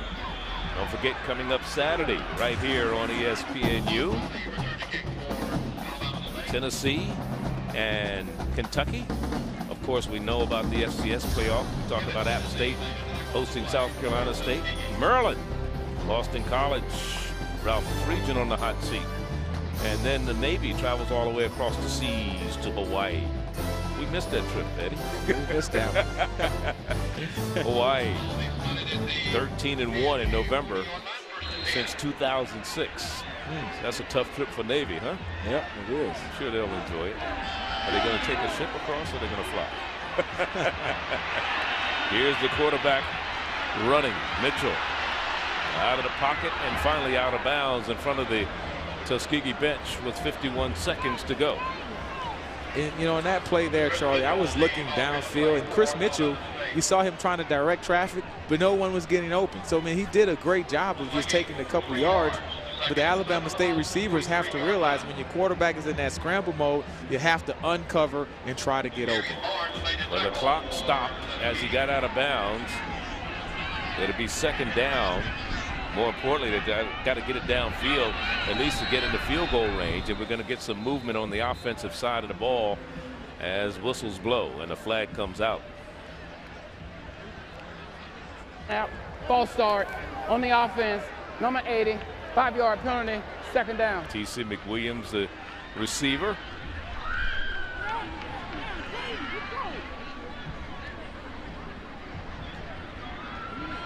Of course, everybody remembers the success Alabama State had when Tavares Jackson was here just, what, 5 years ago? Yeah, Tavares Jackson was a good one. They need another Tavares Jackson at quarterback. He could help out. Wide open as Dominguez on the near side. Stays in bounds. Remember, they only have one timeout, or they actually no timeouts. Alabama State is out of timeouts. So he stayed in bounds, and you have to have that awareness of you need to get out of bounds when your team has no timeouts remaining. Tuskegee with all 3 of theirs. 25 seconds to go. The clock's still running. Again, this one is complete to Traylor. And he gets out of bounds on the far side, which stops the clock with 14 seconds to go. And if you're Alabama State, you have 1 or 2 plays to try to get the ball in the middle of the field, and so you can try to take a shot deep into the end zone. Right now, the clock will stop if you get a first down, so you can still work the middle of the field. Yeah, but it only stops for a little while. Yeah, but the first thing they can't do now, they can't have a completion that's not for first down yardage. That was just about end the half. They need to get into the end zone. That's what they really need to do. Here's Mitchell throwing it long, throwing it for TC. TC McWilliams on the near side, but it's out of bounds, incomplete. Yeah, and Jaquez Pride, number 21, great coverage. I mean, he's going step for step down the field, and there was no place to put that football. Offense, number 74, Black. 5-yard penalty, first down. So they had something. They're holding against the offense, and now with only 6 seconds remaining in the half, if you're Alabama State, you just have to take one shot deep. Or kneel down. I know you're going to say take the shot deep because you're the Alabama State Well, man. you know, not so much that. If I was up 21-0, I would take a kneel down. But if I'm down 21-0, what do you have to lose? I'm right? Take a shot deep. You may have a defensive penalty. You may have a defensive penalty. A guy may make a big play, but you're down 21-0. You have to make something happen. Don't get sacked. Flag is down, so it doesn't matter what happens now, because that's going to be the end of the half. It's an offensive penalty. It's going to be holding against Alabama State, and as they go to the locker room, 21-0 the score. It's been all Tuskegee in this ball game, a team that's put up 269 yards. Number 73, penalties declined, halftime. 269 yards Tuskegee has put up. Their defense, they have not allowed any points in the last 10 quarters against their last 2 opponents coming into this game, Stillman and Lane. That's their offense. They've allowed points, but they've not allowed touchdowns from the opponent's offense. Only 35 offensive yards for Alabama State. Back with halftime activities from Montgomery in a moment. Circle your calendars. The oldest HBCU basketball tournament in the nation is coming to Atlanta. Join us for the 77th Annual Postseason Classic, March 2nd through the 6th, 2010, on the campus of Morehouse College in the heart of the Atlanta University Center. For more information, visit www.thesiac.com. We play hard. Saturday on ESPNU, it's an FCS first-round playoff game as South Carolina State looks to avenge last year's loss against Armonte Edwards and the Mountaineers. Then an ACC showdown between Boston College and Maryland. At 7, rivals Tennessee and Kentucky meet in the border battle. Later, Ricky Dobbs looks to break the NCAA record for most rushing TDs in a season as he leads Navy against Hawaii. The action kicks off Saturday at noon and continues all day on ESPNU. Monday night, we're back in the Bayou. Pats and the Saints brawling in New Orleans. And that means Brady versus Breeze in one of the season's biggest games. Drew Brees, Reggie Bush, and the unbeaten Saints will look to light up the scoreboard and remain perfect. But Tom Brady, Randy Moss, and the Patriots will bring their own firepower to try to take down the NFC's top team. Can the Saints stay undefeated, or will the Pats reign supreme in this battle of 2 of the NFL's best? ESPN Monday Night Football, Patriots Saints at 8:30. With over 40 classics each year, HBCU football has a tradition and atmosphere not found anywhere else in college football. Through the eyes and voice of the students of Johnson C. Smith University Campus Connection, this week we bring you the HBCU experience.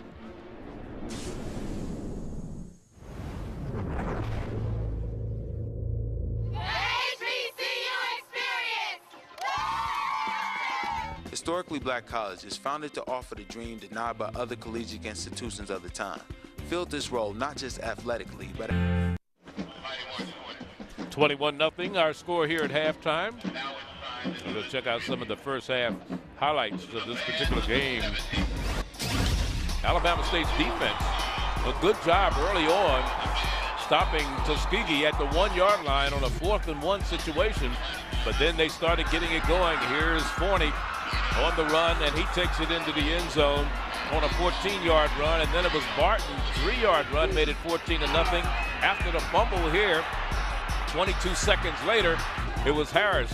He rolls left, he finds Franklin in the end zone for 6 more points. They convert the extra point, 21-0. That's the way we stand. Yeah, I mean, Alabama State defense, they played hard. This entire first half, they had some chances where they could have given up more points, and they got some things done. But overall, this Tuskegee offense has been going up and down the field, and conversely, Alabama State has not been able to get anything going on offense or sustain any drives. You made a comment a little bit about the fact that the offense of Alabama State really looks pathetic today. Well, they have to do something well. I mean, they haven't been able to run the football, but then if you're going to go to throwing the football, they haven't been able to do that well either. So you have to hang your hat on something. Are we going to be a running team or a passing team? Now, you have to, of course, give credit to that Tuskegee defense, who's been playing extremely well, but offensively, you have to help your defense out. I mean, this defense is tired. They've been on the field pretty much the whole first half, and the Alabama State has to get something going. Maybe go to a no huddle and try to throw the ball around a little bit and get your quarterback started. Well, let's look at some national news. What's going on? Charlie Weiss over at Notre Dame, and battled head coach there, admits to 6-5, but not cut it at Notre Dame. And then Civil War winner goes to Pasadena. That is Oregon against Oregon State. Rivalry and Florida State. What can you say about those two programs? They always put together have a good one going on, but Florida, the #1 team in the country, Florida and Alabama, want to play each other and get to that SEC championship game, but you can't overlook your in-state rivalry. And you saw all 3 of those were in-state rivalries. Florida State, Oregon State, Alabama and Auburn. And it doesn't get much bigger than that. Well, and that's the thing. I mean, it's an in-state rivalry. You have 2 teams that are the #1 and #2 in the country. Yeah, on paper, they're the better team, and they should win, but it really doesn't matter. I mean, those kids are going to compete and play hard against each other, and there's nothing that you want to do more than to upset your in-state rival season. You know what? We can't go to the SEC championship game, but we're going to mess your season up also. We saw a shot of Willie Slater as we wait for the Alabama State band to leave the field. We talked about the fact that they have not given up their defense. That is, Tuskegee's defense has not given up a touchdown in the last 10 quarters, in the last 2.5 games. Lane scored on them on a fumble recovery. Stillman scored on a kick return and an interception. But the defense themselves have not given up any scores in the last 10 quarters. And you talk about Jakari Atkinson. Of course, Tuskegee's having a pretty good day today with Joshua Harrison and all the things that they do offensively, throwing the football. But still, Tuskegee plays very good defense. I mean, it's every year or every couple years they're sending a guy into the NFL, one of those cornerbacks. And, of course, this year you have a good one in Justin Hanna. So all of the offense gets all of the press, and they probably get their shots on the front of the media guy. But they play some really good defense down in Tuskegee. And here's a team on the offensive side is ranked 21st in the nation among all Division II squads, in 21st in passing efficiency. And here's a team also, Tuskegee, they're not a slouch. They were ranked to finish second behind Albany State in the preseason polls. They wind up winning their 4th straight SIAC title. They're also ranked 14th in the American Football Coaches Association poll, which is for Division II teams. Yeah, I mean, they're a pretty good football team across the board, and you like the consistency. You had the big switch from Coach Rick Comergy to Willie Slater. No drop-off. It's business as usual. They do a great job of recruiting. The administration, athletic director, everyone, they do a really good job of getting behind that program, and it's really, a community program. That whole city of Tuskegee really backs this football team. So Alabama State will get the ball to start the second half. Now a penalty flag is thrown for delay of game, and it's going to be probably thrown against Alabama State. Kicking team, 5-yard penalty, re-kick. No, they did it against Tuskegee. And that's kind of weird, because Alabama State seemed like they didn't have enough people on the field. They came out late, and Tuskegee waited for them to get out, but then Tuskegee waited too late to kick, so now they get the penalty. That's a funny way to start the third quarter. Very interesting. So Alabama State will go on offense to start the second half. Remember, they won the original toss, deferred to the second half, and they'll get the ball to start the second half with only 35 yards of total offense in the first half. Rushing, 1 yard rushing, 33 yards passing. Well, you have to do something well. You have to run the football or pass it, and they're not doing either well today. We'll see if they can do better in the second half. 111 yards average on rushing this year for Alabama State coming into this game. 111 yards a game. So they get the ball first down and 10. They're going to mark it right at about the 37-yard line. And if you're Alabama State, you have Chris Mitchell, only 5 of 7, 33 yards, but you know, you do have some pretty good receivers. So I think what you have to do is just get those short completions. You know, the 5-yard hit with a quick slant that throws to the running back. Just get a couple completions so your quarterback can feel good about what he's doing. From their own 36-yard line, first down and 10. Mitchell stands in there, pressure, and he's brought down from behind. Big number 92. That's Crutchfield. He has been wreaking havoc all afternoon long. And a young man who joins us by way of telephone, who knows a little bit about Alabama State and playing quarterback here, who's now with the Minnesota Vikings, Tavares Jackson. We welcome you and say happy Thanksgiving, Tavares. Happy Thanksgiving to y'all, too. Well, I know you're watching the game, and I can't feel good about what your team is doing right now. Nah, I wish they was doing better. You know, I've been going back and forth, actually trying to cook, so I had to. Now, Eddie started laughing when you said you're trying to cook. Why would he laugh? I don't know why he laughing. I mean, I can really cook. Go ahead, Eddie. Well, Tavares, good as always to hear from you. Of course, you had some great years here at Alabama State. Tell us about your fondest memory in this Turkey Day Classic, because not only did you play from Alabama State, you're from Montgomery, so you've been around this game for a long time. Well, the memory that I think about the most is not really a good memory. We lost my senior year.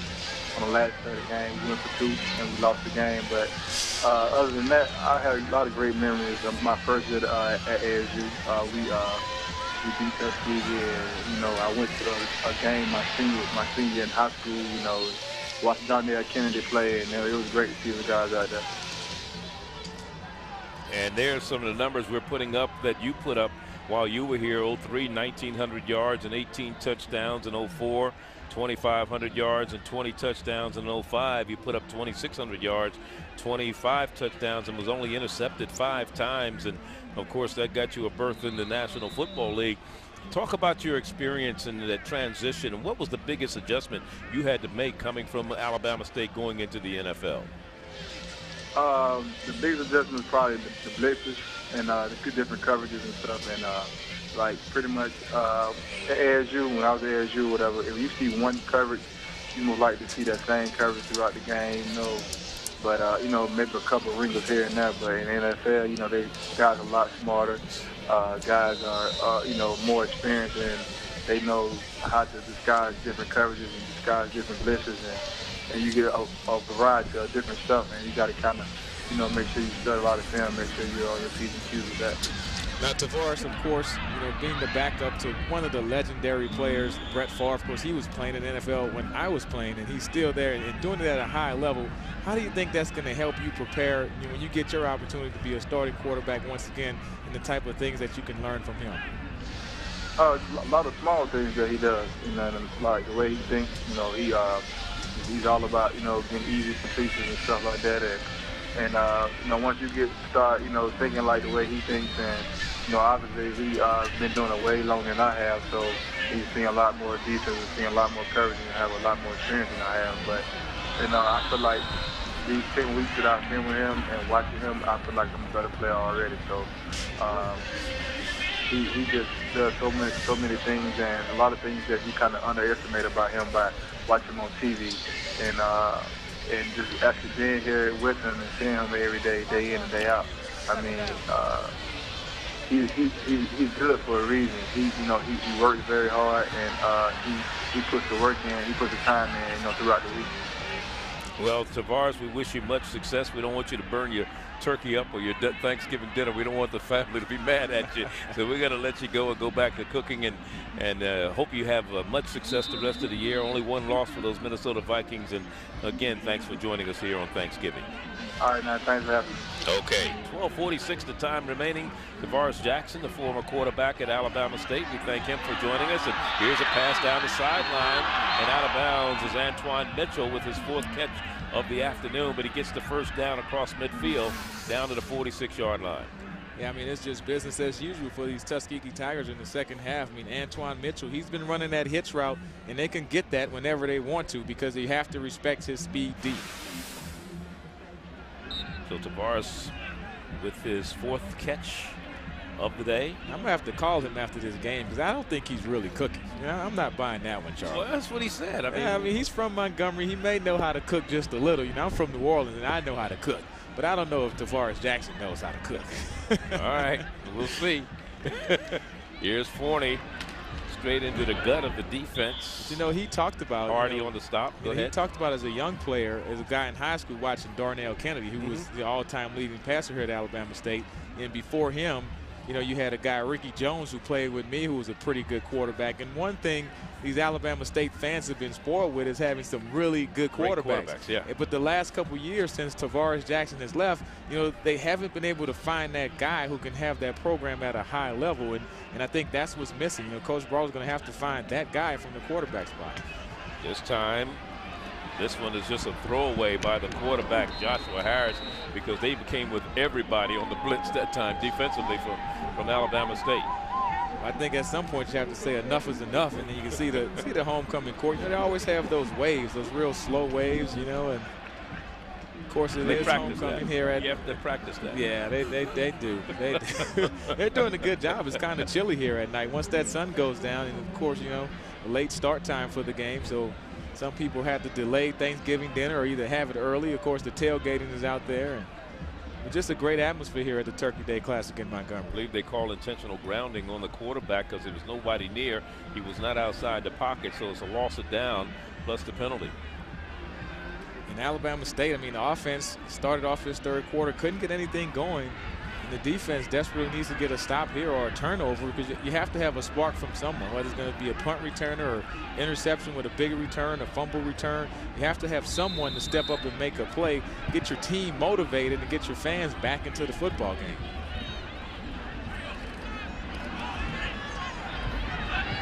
Tuskegee put 7 players on the All-SIAC team, and that blitz coming with a vengeance. Big number 59 on the defensive side.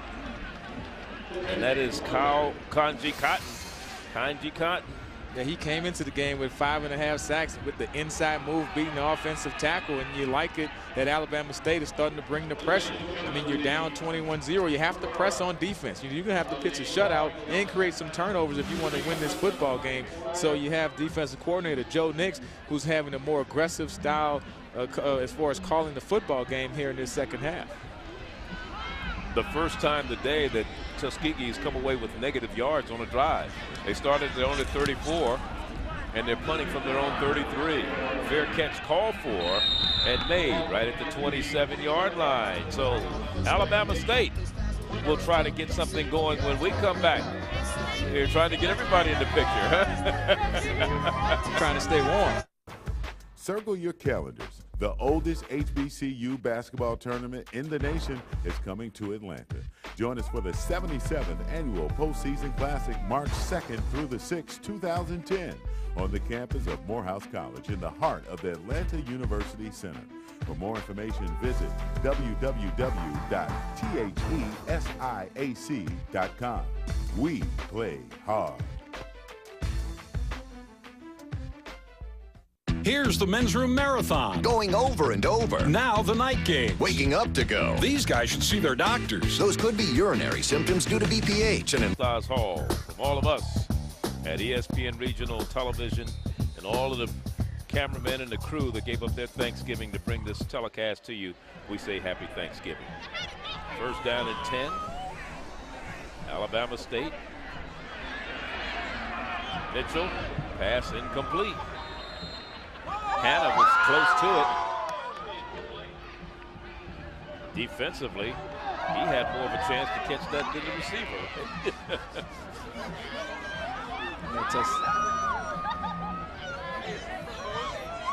You know, there's always that game inside the game. I think he's proposing. The Alabama State guy is proposing to a Tuskegee. Yeah. Isn't that a Tuskegee band person? Yeah. That's interesting. See if she's going to say yes. Yeah. Why wouldn't you? Here's Mitchell taking off to the 30, gain of 3. That'll be an interesting matchup because this Turkey Day Classic has been going on since 1901. We have it all going on here. And if she says yes, I mean, that's a natural rivalry. You're going to have a Tiger, a Tuskegee Tiger and a Hornet living in the same household. He's holding the wrong hand. I think he's nervous, Charlie. He doesn't know he's on national TV, does he? She said yes. And there it is. But he's putting it on the wrong hand. But it doesn't matter. It doesn't matter. It happened. That's great. That's a memory that'll last a lifetime. It is 3rd down. Mitchell throws in the middle of the field, has to complete to Mathis. Darius Mathis on the reception. Meanwhile, we have a wedding proposal going on in the middle of the football game. And Charlie, I've been coming to this game for like the last 20, 30 years, and I've never seen this happen. Well, the thing is, if it happened, it would probably be from the same school. Here you have a band member from Tuskegee being proposed to by a band member from Alabama State. But that's the thing about this rival, Charlie. These schools are only like 50 miles apart, so you have a lot of people who know each other from both schools. Mitchell under pressure. Lets it go, and it's incomplete, and the flag goes down. 3 flags, Dominguez was the intended receiver, number 12 there. Devin Dominguez out of Fort Wayne, Indiana, and Hardin High was the intended receiver as the quarterback. Chris Mitchell escaped the pressure and got the ball away. And all these flags come flying. They're decorating the field this afternoon, the officials right now. I'd like to find out who the names of those kids, so we can at least talk to give their names out. That is interesting, though. Interference against the defense, number 51, 15-yard penalty, 1st down. So while the proposal was going on, this was Mathis on the reception. Missing down to get that one. Yeah, this is the big 3rd down play, and we keep talking about number 7, Darius Mathis, and number 8, Nick Andrews. I mean, combined, these 2 guys are some pretty good receivers, combining for 9 touchdowns and over 70 receptions, and they're going to have to do something big this afternoon to get back into this football game. That was the 28th consecutive game with the reception for Mathis, as this one is caught by Andrews, the other part of the dynamic duo of receivers, and a flag goes down. When we're talking about the receivers from these 2 squads, you talk about Alabama State with Mathis and Andrews.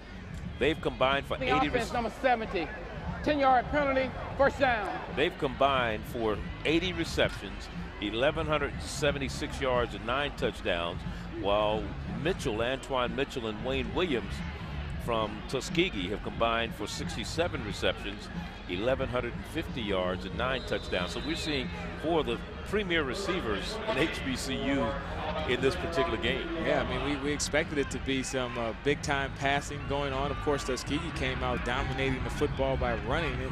And so, I mean, once you're running the football well, you never go to passing, and Alabama State hasn't been able to really get in sync offensively. And this one is complete. And a ball goes down, but I think they're going to say he was down. They're not going to whistle it as a fumble or turnover.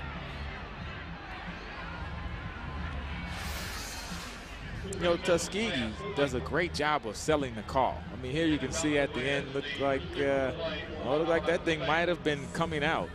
But watch how the Tuskegee defenders, they all sell it. They all jump up and they say 1st down. And that's the same thing that happened in the 1st half when that scrum was on the middle of the field. And, no one really got up with the football, but the Tuskegee defenders all say, we got the ball, we got the ball. Next thing you know, the referee said, you got it. Tuskegee. Great job of believing in what you see. Mitchell going back to pass on 3rd down. Pass to Dominguez is complete, but not enough for a 1st down. Here's our couple. The young man is Nathaniel Spencer. The young lady is Kashana Griggs. Congratulations. And they kissed on cue. Yep. How lovely. Very good. Congratulations to them. So what are you saying your kids? I mean, your mom was in the band at Tuskegee. Your dad was in the band at Alabama State. What school does your kids go to? Alabama A&M. There you go. Well, you don't have any problems, right? It is 3rd down right now. Pressure again for Mitchell. Under pressure again, and he will not get away. He will not get away this time. And again, coming up, big number 59 on the stop defensively. Yeah, Brandon Anderson, the all-SIAC conference performer, and just does a great job of harassing and getting the pressure. And also number 29, Danny Anderson, getting pressure on that sack. Tuskegee defensive line has been putting pressure on the quarterback all night long. So a punting situation from their own 49-yard line, and a fair catch called for by Mitchell. So it's been nothing but punting for Alabama State so far today. Drake Florence, Tuskegee University. You're watching SIAC football on ESPNU.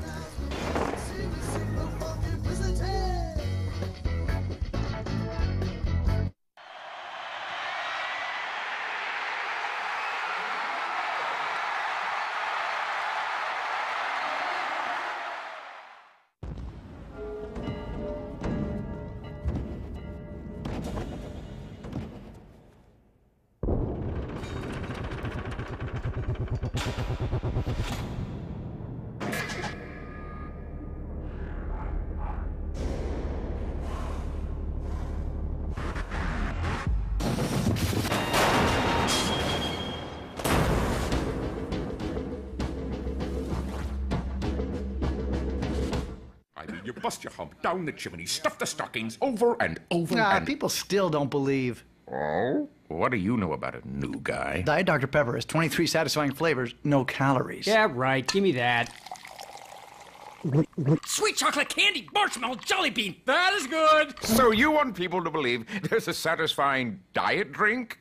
Yeah? Well, good luck with that one, Bob.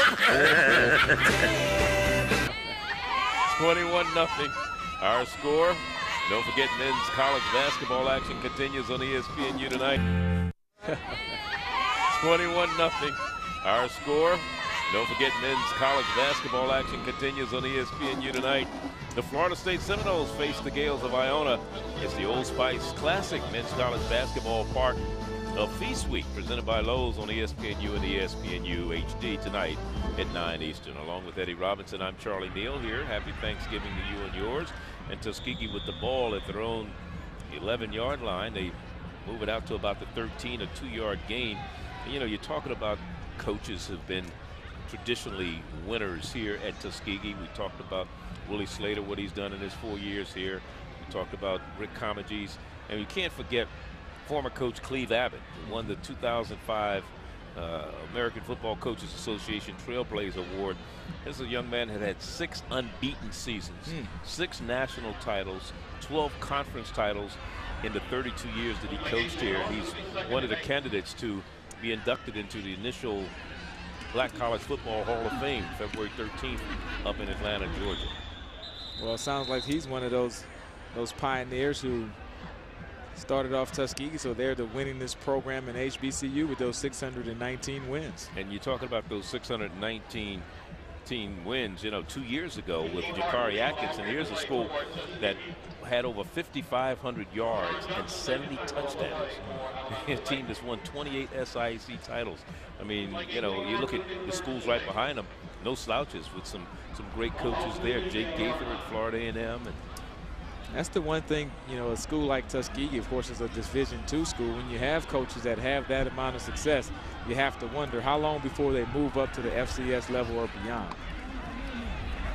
Of course, Alabama State, a lot of people may have forgotten, used to be a part of the SIAC, didn't join the SWAC until, what, 1982, something like that. So to bring up a 4th down now for Tuskegee, it's going to be 4th and about 3. So to bring on a punting situation, one of the few times a day that they have punted the ball. This will be actually only the 3rd time that they punted this afternoon or this evening.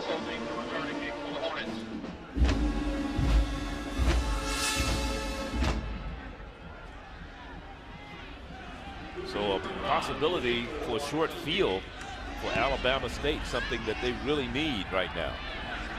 Fair catch called for and made. a timeout on the field. 4:27. We'll step aside, let you run and get a little more pumpkin pie or sweet potato pie.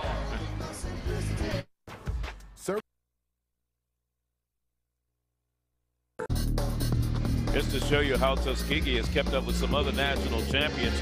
Woody Hayes, Ohio State, 7 national championships for the Buckeyes. 8 national championships for Tuskegee University.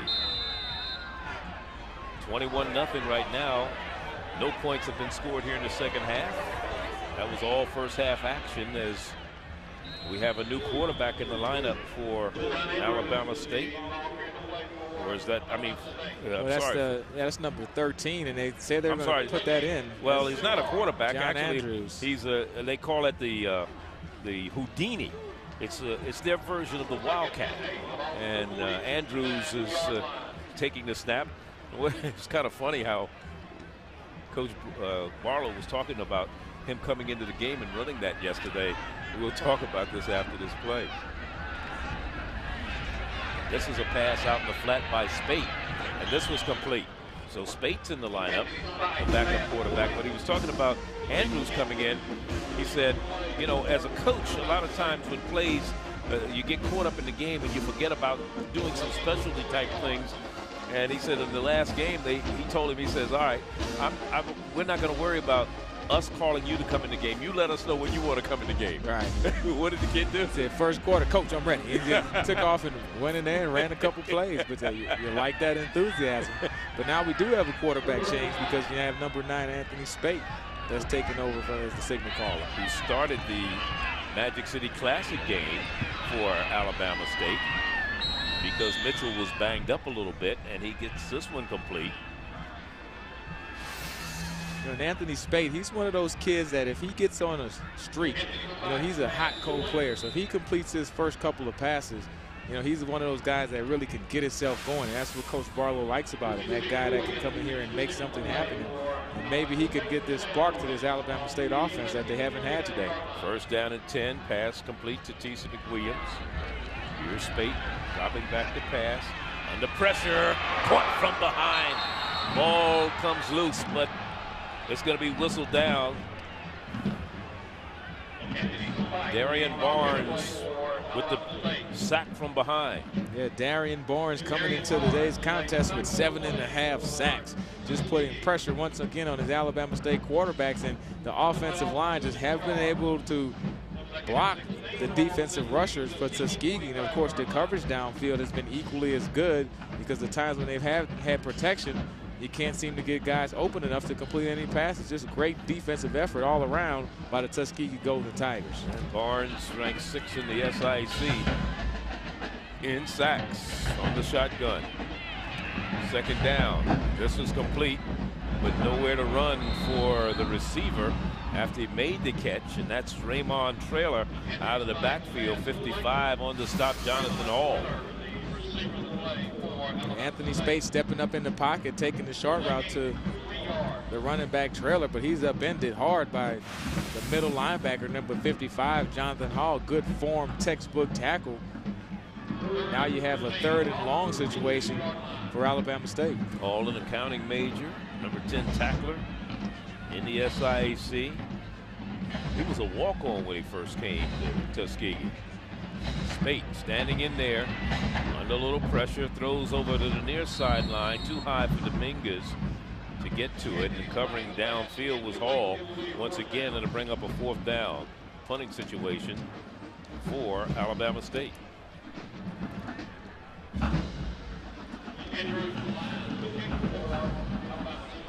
Now this is the first time they've punted with the ball in Tuskegee territory. 8th punt of the night. Blocked! Number 58 comes up with the block. And that is David Newman. There he is. David Newman with the block. And it goes out of bounds. Watch number 58 coming to your picture. That's a good block. I mean, that's textbook. You take the ball off the punter's foot, you don't jump in the air, and you just run through it. So in case you miss the block, you don't rough the punter. but number 30, Andrew Lyons, has to have that clock in his head. And he was punting without a sense of urgency. You have to realize that you got to get those strings lined up fast. You can't take all that time to get that punt off. Start measuring. Let me see if I got enough air in the ball. Right. What page do I go to? Well, you're doing that. They're coming to block it, and that's a great job of getting upfield and getting that block. By number 58, David Newton. We're at the Cramton Bowl, site of the annual Turkey Day Classic here in Montgomery, Alabama. Tuskegee leading it 21-0. You know, this was also the site of the blue-gray all-star football game for college for many, many years. And it's just a good facility. I mean, of course, Alabama State is looking forward to building a stadium on campus in the next couple of years, but this has been a great venue for this program. Of course, the blue-gray all-star football game, which used to play here a couple of years ago. Actually, I played in that game when I came out of Alabama State in 1991. And, that game is no more, but it was always a good Christmas Day event. So you had the Turkey Day Classic, then you had the blue-gray game on Christmas Day.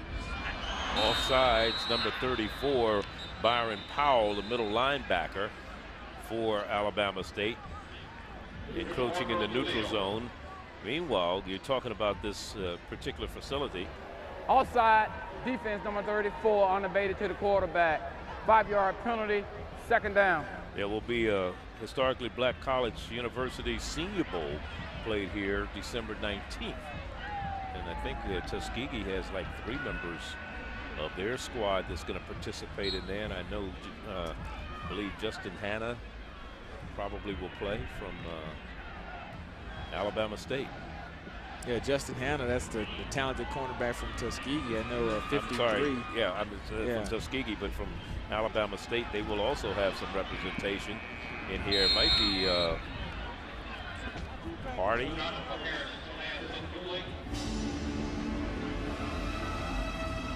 But 3 quarters are in the books here. And again, 11 quarters without a touchdown allowed by the defense of Tuskegee.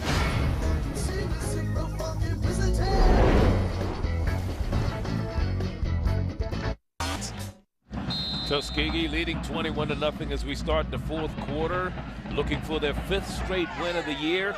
And their quarterback, Joshua Harris, back and throws, and it goes incomplete. We're at the Turkey Day Classic, where fans from across the nation, along with this being Alabama State's homecoming, they gather in spirit of camaraderie and enjoying the festivities and celebrating Thanksgiving while renewing old friendships and seeing old classmates, gathering with family members and rooting for their particular teams. That's what it's all about, right? Well, if you ask the Alabama State faithful, it's about trying to win their homecoming also. Yeah. But now it's a great atmosphere. Fair catch call for. Alabama State will get the ball at their own 9-yard line. The Home Depot ESPNU College Football Awards. Kim Eastern with the red carpet show on ESPNU. You don't want to miss it. Along with Eddie Robinson, I'm Charlie Neal here in Montgomery, Alabama. Annual Turkey Day Classic, the 86th edition.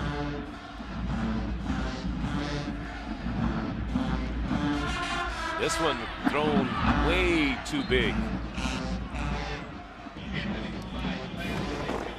Of course, the best all-around player would get the guys are having really good years on good teams. You know, 1, 2, and 3 in the country. And all 3 eligible for the Heisman Award also.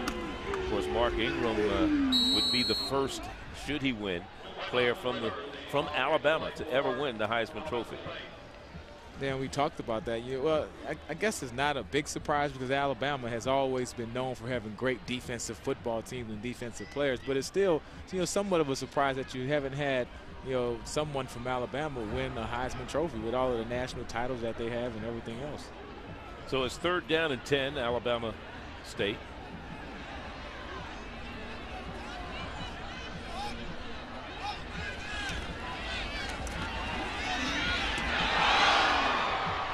Just managed to get out of the end zone, and it'll be 4th down. It was Chris Williams wreaking havoc back there defensively for Tuskegee. Alabama State recovered the ball. They'll be punting from their own 1-yard line. Let's look at it once again. Yeah, and that's just the dip and rip. That's how you turn the corner. And the quarterback, you're going to pump fake, and man, you don't have that much time because Christopher Williams, number 52, he turned that corner with a bad attitude. 9th punt of the night for Lions. Here's a return. Left side to the 25-yard line goes Tuskegee on the return. Leland Baker on the stop. Let's look at the quarterback pressure put on by Tuskegee today. I mean, it's been early and often. There you see 52. Christopher Williams had a sack early in the ball game, and there the quarterback from Alabama State tries to spin out, and it's just been relentless. A lot of effort plays. When the first guy doesn't get them, you see 29, Danny Anderson, they just run you down and they don't give up. I mean, these guys defensively, Tuskegee, are playing great. 100 tackles this year for Adrian Hardy. 13 today.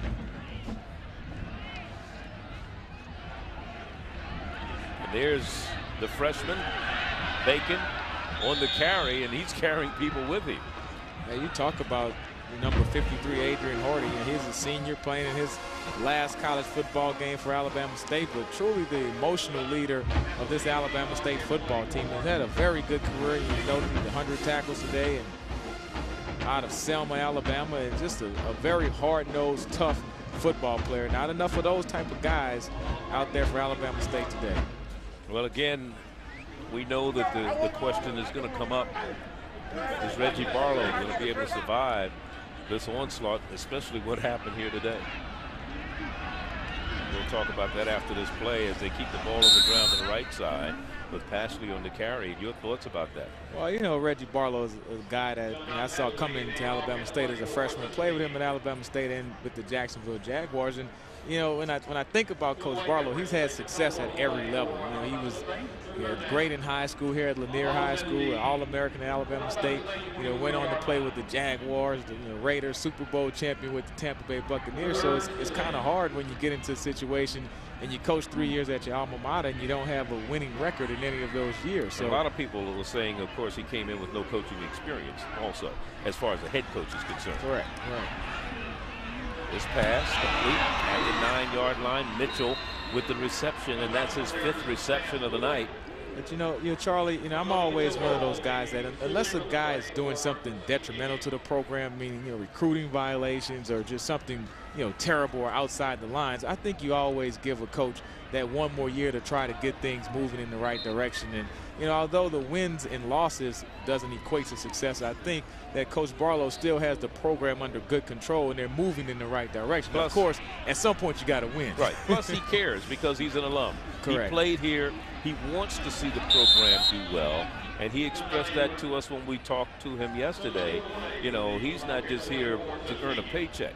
He cares. He bleeds, this black and gold. Yeah, well, Coach Barlow, he lives here in Montgomery. Whether he's the head coach of Alabama State or not, he's going to live here in Montgomery, and he's going to come to football games and care about what happens to the school. So I like having a guy like that, in charge of my alma mater. And at the end of the day, a coach's job is to win football games, but I think he'll get there, and you have to show a little patience. Here's the quarterback under pressure. He's hit as he lets the ball go. And a little slow getting up is the quarterback, Harris. He was hit by Anthony Burney there. Let's look at Burney come in and apply the pressure. Yeah, you like the way this defense still playing hard. You're down 21-0. Your offense isn't giving you a whole lot, but these guys are still going out there and competing. And they've taken some shots today, but they had one short field, so they've really given up 14 points to their credit. Of course, they all go towards the defense. But the defense has been playing well enough to win some football games this year. They just haven't been getting enough consistent support offensively. 3 of 5 in the red zone for Tuskegee. The pass into the end zone, dropped. It was in the breadbasket, but he couldn't pull it in, and that was Mark Hughes, the freshman from Mableton, Georgia. There he is, number 16. That would have been his 2nd touchdown reception of the year. Yeah, Mark Hughes, you got to have this one. I mean, just a great route. You're sitting right there. Great throw. You just got to relax and make that catch. That's when this kid will think about the whole week. Well, yeah. I could have made it 28-0. But here's the field goal unit coming on for Tuskegee. And this is Murillo. He's Missed one field goal from 33 yards. This will be a 24-yard attempt. And a penalty flag goes down. Delay of game. Delay of game against the offense, number 37. 5-yard penalty, 4th down. It's interesting. The last time they were in this situation, Alabama State called a timeout and they scored a touchdown. They were getting ready to kick a field goal from about 30 yards out. Now they move them back 5 yards further. This will be a 29-yard field goal. Charlie, can someone tell Coach Slater that he's winning 21-0? But you like that, the way he coaches to the end. You know, it doesn't matter if I'm up or down 21-0. We don't want any mistakes on the football field. But you have to coach for perfection every time, regardless of the score. So I like that. 10:41 the time remaining. Again, this is not the last football game of the season for Tuskegee. As you look at him in the background there, look at, why would they do that? He loses the headset. You would think they were losing 21-0. But, you know, that type of attitude, it filters down to the coaches and to the players. Like, it doesn't matter about the score. You coach for perfection. You won't reach it, but you coach for perfection every day. You have to do things right all the time, and that's what he's trying to get to his football team. As I said, this is not the last football game of the season for Tuskegee. They'll play up in Columbia, South Carolina next week in the Pioneer Bowl, which matches the CIAA against the SIAC. And they played in the Pioneer Bowl for a number of times and have had pretty good success. 8th Pioneer Bowl appearance for Tuskegee. They played against Elizabeth City. They played in Pioneer Bowl 11. They played against Benedict. That's going to be against Elizabeth City at Benedict on December 5th. They're 6-2 in the Pioneer Bowl against the CIAA. 29-yard field goal coming. It's blocked. And that'll be Alabama State coming up with it. Maybe they're going to get on the board. They need a block. Down the sideline and out of bounds. Finally running about number 83 for Alabama State. Burney and Leftwich. We get a flag that's down. Let's see what's going on.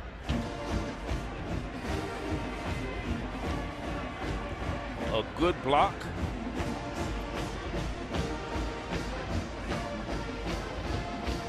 We'll wait for the officials to sort things out.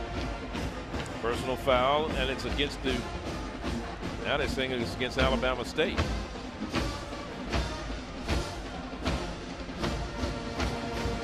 Ball, personal foul against the receiving team. 15 yards from the spot of the foul, number 53, 1st down.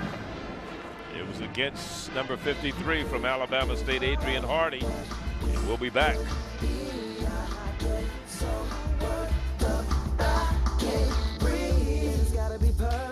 We speak, and it's gotta be worth it when we meet. When life is on, I can make you fall. Where in Major House says, "Hey, I'm Major," and they start saluting. Especially in that Norfolk area. We went to a restaurant. It was called Major's in New York. Good name. I tried to get him to take a plate with the name on it. He wouldn't take it. There's a fumble on the field, still loose. And finally, Alabama State falls on it, but they lose 10 yards on the play. Well, in Alabama State, after blocking the field goal, you think this is the chance they're going to get something going, and just a great hit high and low by that Tuskegee defense, still playing hard. And look at that ball just floating around like that last chicken wing, Charlie, that nobody really wants today. Yes, this should be turkey, huh? Yeah, turkey. Turkey. Like, no, we're in Alabama, Charlie. They cook a lot of chicken, even if it's turkey day. From the 44-yard line now, 2nd and 21. Mitchell gets on the reception. So Dominguez has had a couple of catches today for Alabama State. That's his 5th catch. Of course, Tony Forney on the offensive side of the ball for Tuskegee has broke the 100-yard mark so far today. You know, it's interesting. You look at the 1,000-yard rushers. The SWAC only had 1,000-yard rusher this year. That was Ulysses Banks from Alabama A&M, while the SIAC had 5,000-yard rushers. Well, like Jay Walker says, the SWAC is the throw the ball conference. We like to throw the ball around. Now, quarterback throws and he put a lot of air on it, but he throws it out of bounds, and it was Andrews, the intended receiver, who was being covered by Obi downfield, number 41 on the defensive side for Tuskegee. You know, you talk about the SWAC. Of course, you still have a couple games left. That Big Bayou Classic coming up this weekend, but you know, Southern still has to play Texas Southern after that. But you know, you have Prairie View who is getting to that SWAC championship game for the first time and has a chance to win a SWAC title for the first time since 1964.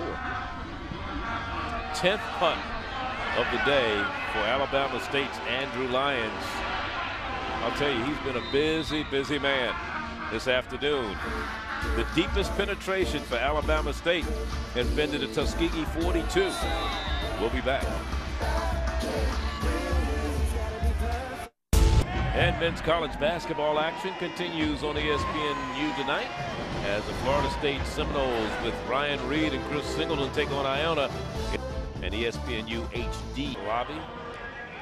I tell you what, if he's any way as good as Akeem Olajuwon, we'll have something. Yeah, Solomon Alabi. And here's a pass that's dropped on the near side, tight end. Robinson couldn't hold on. We got a man shaken up for Alabama State. A little slow getting off. That's Saeed Lee. He's had a pretty solid game on the defensive side. Yeah, it's hard here because you see, look, he sticks his head low and then kind of pushed his head down a little. Just an awkward way, the way he landed. It's always dangerous. You have that concern when you get the neck and shoulders involved in the tackle like that. Second down. And again, Forney, who has over 100 yards rushing so far in this game. We talked about the 1,000-yard rushers in the SIAC. I mean, it's a shame we didn't see some of these kids play this year, like Quinn Porter from Stillman, 1,247 yards, 9 touchdowns, and Winston Thompson from Clark Atlanta with 6 touchdowns on the 1,077 yards. Shannon Friesen, Kentucky State, 1,011 yards, 7 touchdowns. Pat Riley, Benedict, 12 touchdowns rushing for him this year, 1,088 yards. And Anthony Boykins from Kentucky State. That's the thing that's amazing. Kentucky State had 2,000-yard rushers this year. Wow, that's pretty good. It is.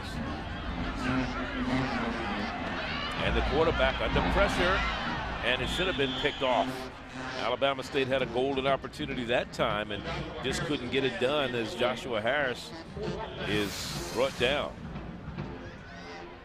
See Alabama State bringing the pressure, playing man on the back end.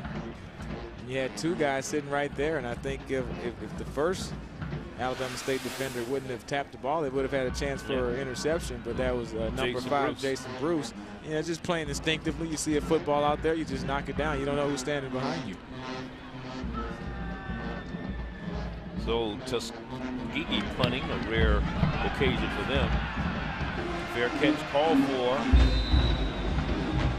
Don't forget, Saturday coming up on ESPNU, we got a flag down. State going against Appalachian State, kicking off at noon. We have Maryland playing. We got Kentucky playing. We got Boston College playing Maryland. Tennessee and Kentucky. Against the defense, 5 yards were being forced from the other run. First down. Wasn't enough for a first down, so it was running into the kicker instead of roughing the kicker, so it wasn't a major penalty.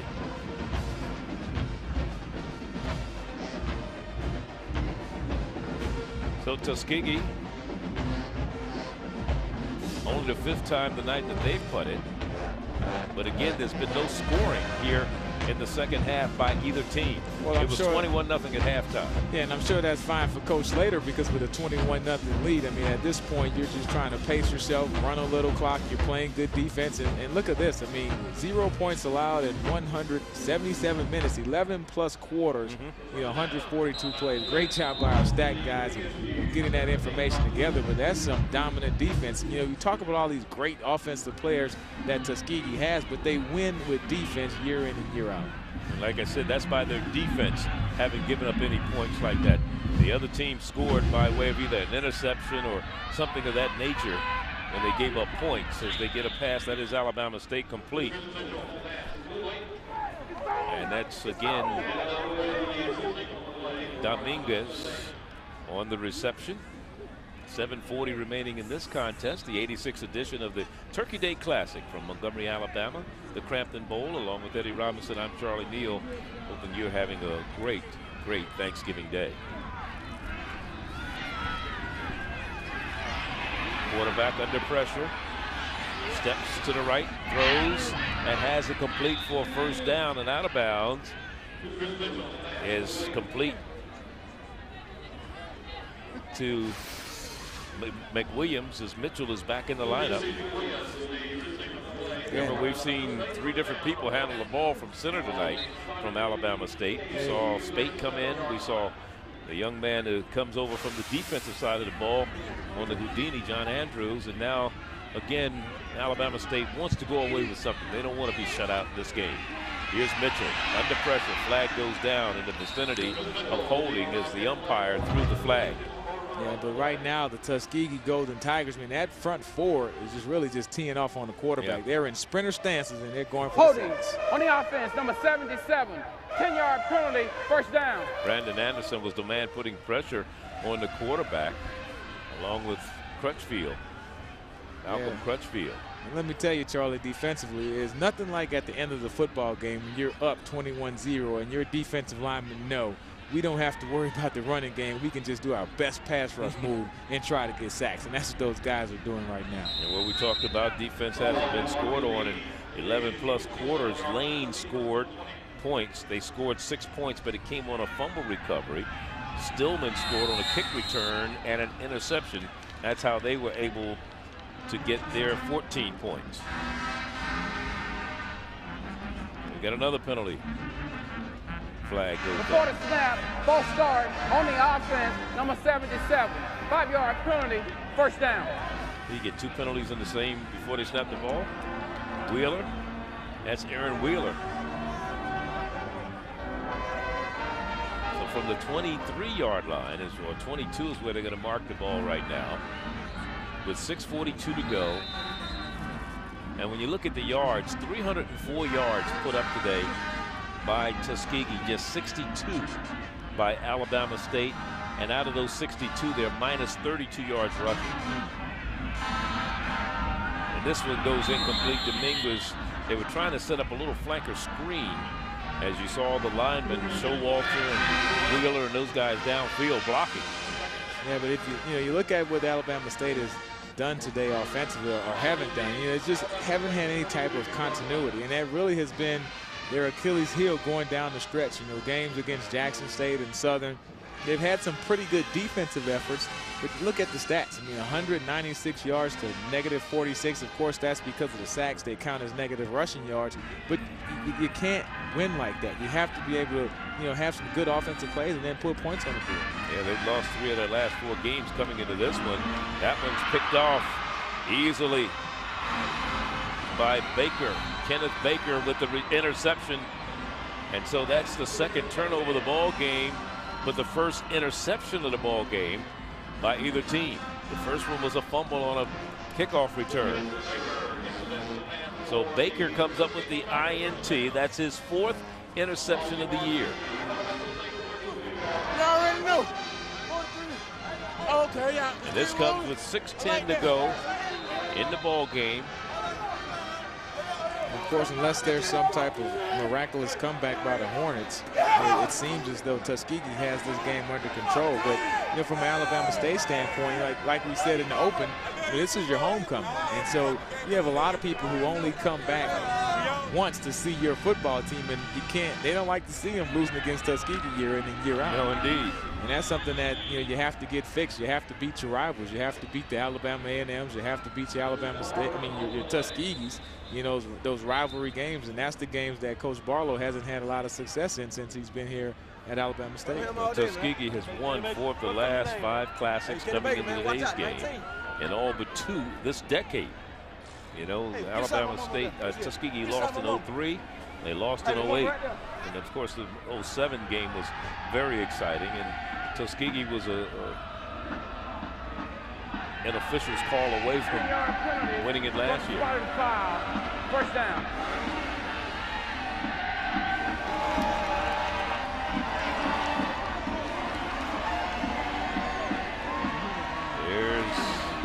young man who made the interception, Baker. I think she's saying, that's my baby. That's my baby. Yeah, that's my baby. He's a junior from Birmingham, went to Homewood High down in Birmingham, Alabama. Is she happy? Is she? There's nothing like, I can think of my mom coming up to all of my games at Alabama State, and that's a very special feeling. When you have your parents in the stands and they're able to cheer for you week in and week out. And from there, I have 2 nieces that attend Alabama State now that'll be graduating as seniors in biology and chemistry this December, and it's all because your family coming to football games. Blitz coming, and they come in. That is Alabama State, and they come up with the stop defensively. Rashard Johnson comes in with the stop. Number 8 tackler in the SWAC. Yeah, number 2 on this team. There he is, Rashard Johnson. He's a strong safety. A preseason first-team all-conference selection. Yeah, he's a good one. He's been kind of quiet today. I mean, this Alabama State defense is playing hard and pretty much playing for pride at this point.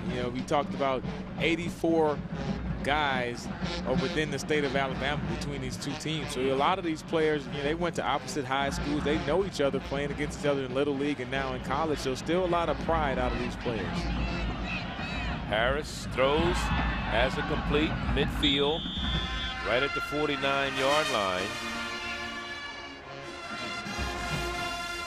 And it's still going to be a 3rd down and long.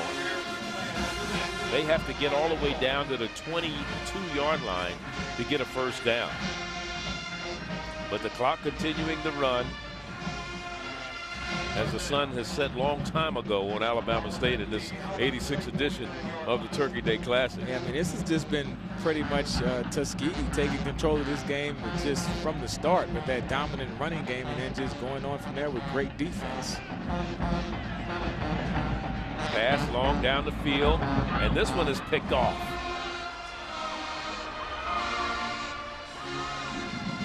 Coming back up the field with it is Kawan Riley. And he's out of bounds finally at about the 45-yard line of Tuskegee. So the first turnover of the ball game by Tuskegee. Riley with the return. We'll be back.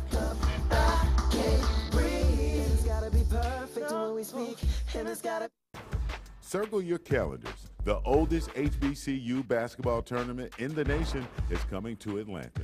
Join us for the 77th Annual Postseason Classic, March 2nd through the 6th, 2010, on the campus of Morehouse College in the heart of the Atlanta University. Here's a classic fact. The last time there was a shutout was in 1988, and that was Alabama State winning 17-0. Alabama State trying to avert the shutout. They pick off the ball. They have it now. First down and 10. They put it in the air, and it's incomplete.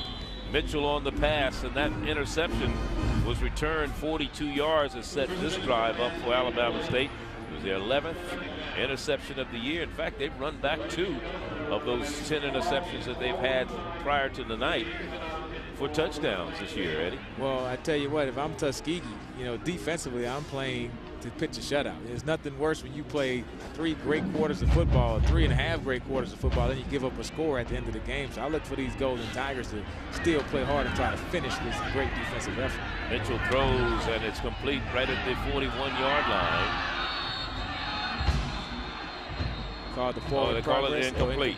Now they call it incomplete. Said he didn't hold on to it long enough. Of course, Tuskegee thinking, I'm going to get in the end zone. That's Ronald Smith there, number 17, out of Birmingham's Parker High. I don't know. Well, I thought it would be more of a forward progress call, but maybe they're saying that he never really had possession. But now the referees are talking about it, so maybe that call will change. I don't know. I was going to say there's no replay at the FCS level. I think he had to catch, and that ground caused the ball to come loose. Yeah, it seemed like it should have been a catch, and either ground caused the ball to come loose or forward progress was stopped. We'll see what the call is. Landon Jones on the reception.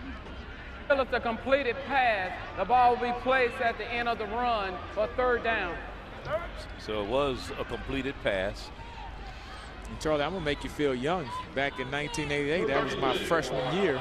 that last shutout in that Turkey Day Classic. And, of course, you were up here in the booth calling that game. 1988, was I born then? You were born then. Yeah, you were still broadcasting back then. Here's a pass over the middle to T.C. McWilliams, and McWilliams has the first down to the 36-yard line. T.C. McWilliams on the reception. Pearson on the stop defensively. Number 51 for Tuskegee. But Alabama State trying to avoid the shutout under 3 minutes to go. They've been unable to put any points on the board up to this point. And this is the best penetration field position-wise that they've had all game long. They've never been this deep into Tuskegee territory. Down to the 35. Mitchell standing in there, but he's under pressure, and he's going to be dropped back. All the way back across the 45 to the 46-yard line. 92 coming up, along with Darius Barnes. Here's 92 Crutchfield also in there to apply the pressure. And once, you know, we talked about Tuskegee. Look at these guys. They're just coming after you. Big 92, that's an agile guy. Malcolm Crutchfield, he's 6 feet, 299 pounds, you know, only has 1.5 sacks on the year. But in this situation, I mean, you know, you can just purely get after the quarterback. And look at this stat right here, Charlie. 8 sacks by the Tuskegee defense. Well, coming into the games, Alabama State had been sacked 30 times on the season. Tuskegee's defense had sacked their opponents 27 times. So that's just about normal. Don't forget Saturday at noon, the FCS playoffs kicks off. Will Ford against Amani Edwards. Amani Edwards trying to become the first 2-time winner of the Walter Payton Award. He won it last year. He has a chance to do it again this year. Appalachian State only one loss to their credit all season long. And of course, Will Ford from South Carolina State, over 4,600 career yards while playing for Buddy Pugh. Yeah, that should be a good one, man. I'd like what South Carolina State can do defensively, but Will Ford can control that football game. But they're not just a running the football team. I mean, South Carolina State has some big-time players in the passing game, so they have a complete football team. They're not just a good MEAC team. Mitchell standing in there once again. This one is intercepted this time by Ronald Smith. He's down the sideline and out of bounds in front of the Tuskegee bench. So Ronald Smith picks off the pass, his second interception of the year.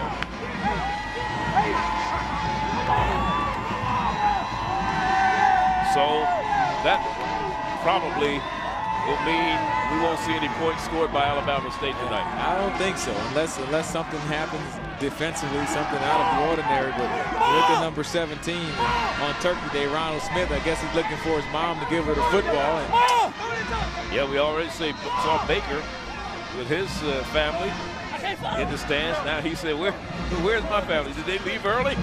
They probably went home and got the turkey ready. That's pretty funny. He's looking. So the ball is at midfield for Tuskegee. They lead it 21-0. They scored all of their points in the first half. Alabama State again with a total of 65 yards in this ball game. I think Tuskegee is going to be content just to run this clock out. And of course, we talked about Coach Barlow earlier and not having a lot of success this year. And they'll have a losing season for the 3rd consecutive year. And especially when you have a showing like this to end the year is never good. And of course, it's always remember that last football game. So you don't want to end that year with a bad taste in your mouth. It makes you want to get back to work tomorrow to try to get that thing turned around right away. They would be 4-7 after this game should this score hold up, which probably will with 1:30 to go. While Tuskegee will improve their record to 9-2 overall for the season and get ready to play Elizabeth City in Columbia next week in the Pioneer Bowl. And this Tuskegee team, they found his mom. There you go. And she got the ball. Is there a fine for that? Not at this level. Not at this level. So you can give the ball away. Well, as long as your coach doesn't catch it, you probably have to run in the morning if he does. But other than that, it's great. These kids, they play hard. To be a student athlete at Tuskegee or Alabama State, it's so hard. There's so many demands on you, and it's great when you can play well and play in front of family. He's from Birmingham, Alabama, number 17, Ronald Smith. So his parents are able to travel and see most of his home games, and that's always great. There's a run up the middle, 12 straight quarters. Alabama State has Tuskegee. shut out, I should say Tuskegee has shut out their opponents, have not allowed, that is the defense, have not allowed their opponents to score points. They weren't shutouts in those games. Remember, those teams scored points by way of either an interception or a kick return or fumble recovery. I think we're going to get a smile out of Coach Willie Slater before this game is over in the next 25 seconds. The SIAC Coach of the Year for 2009. And his team, we saw them against Albany State earlier in the year. And, you know, they weren't playing extremely well back then. I mean, they weren't doing badly. They'd only lost 2 games. They'd only lost 1 conference game at that point. That was to Miles, and then they'd lost Alabama A&M. But then we saw them after they'd beat Morehouse, and they came in and beat Albany State 21-19. And Tuskegee, they continue to win. They continue to win. They've won 5 of the last 6 Turkey Day Classics, and all but 2 in the decade of 2000. So we say congratulations to Tuskegee University for what they've been able to do. The final score, 21-0 for Eddie Robinson Jr. and our entire ESPNU crew. I'm Charlie Neal, inviting you to stay tuned, because coming up next is SEC Weekly. For more information, log on to your home for the finest in college sports, ESPNU.com. The preceding has been an exclusive presentation of ESPN, the worldwide leader in sports. And as the associate director on the show, my job is to get us on and off the air. We thank you for joining us on today's Thanksgiving Day Classic on ESPNU, and we return you now to your normal Thanksgiving Day traditions in 3, 2, 1.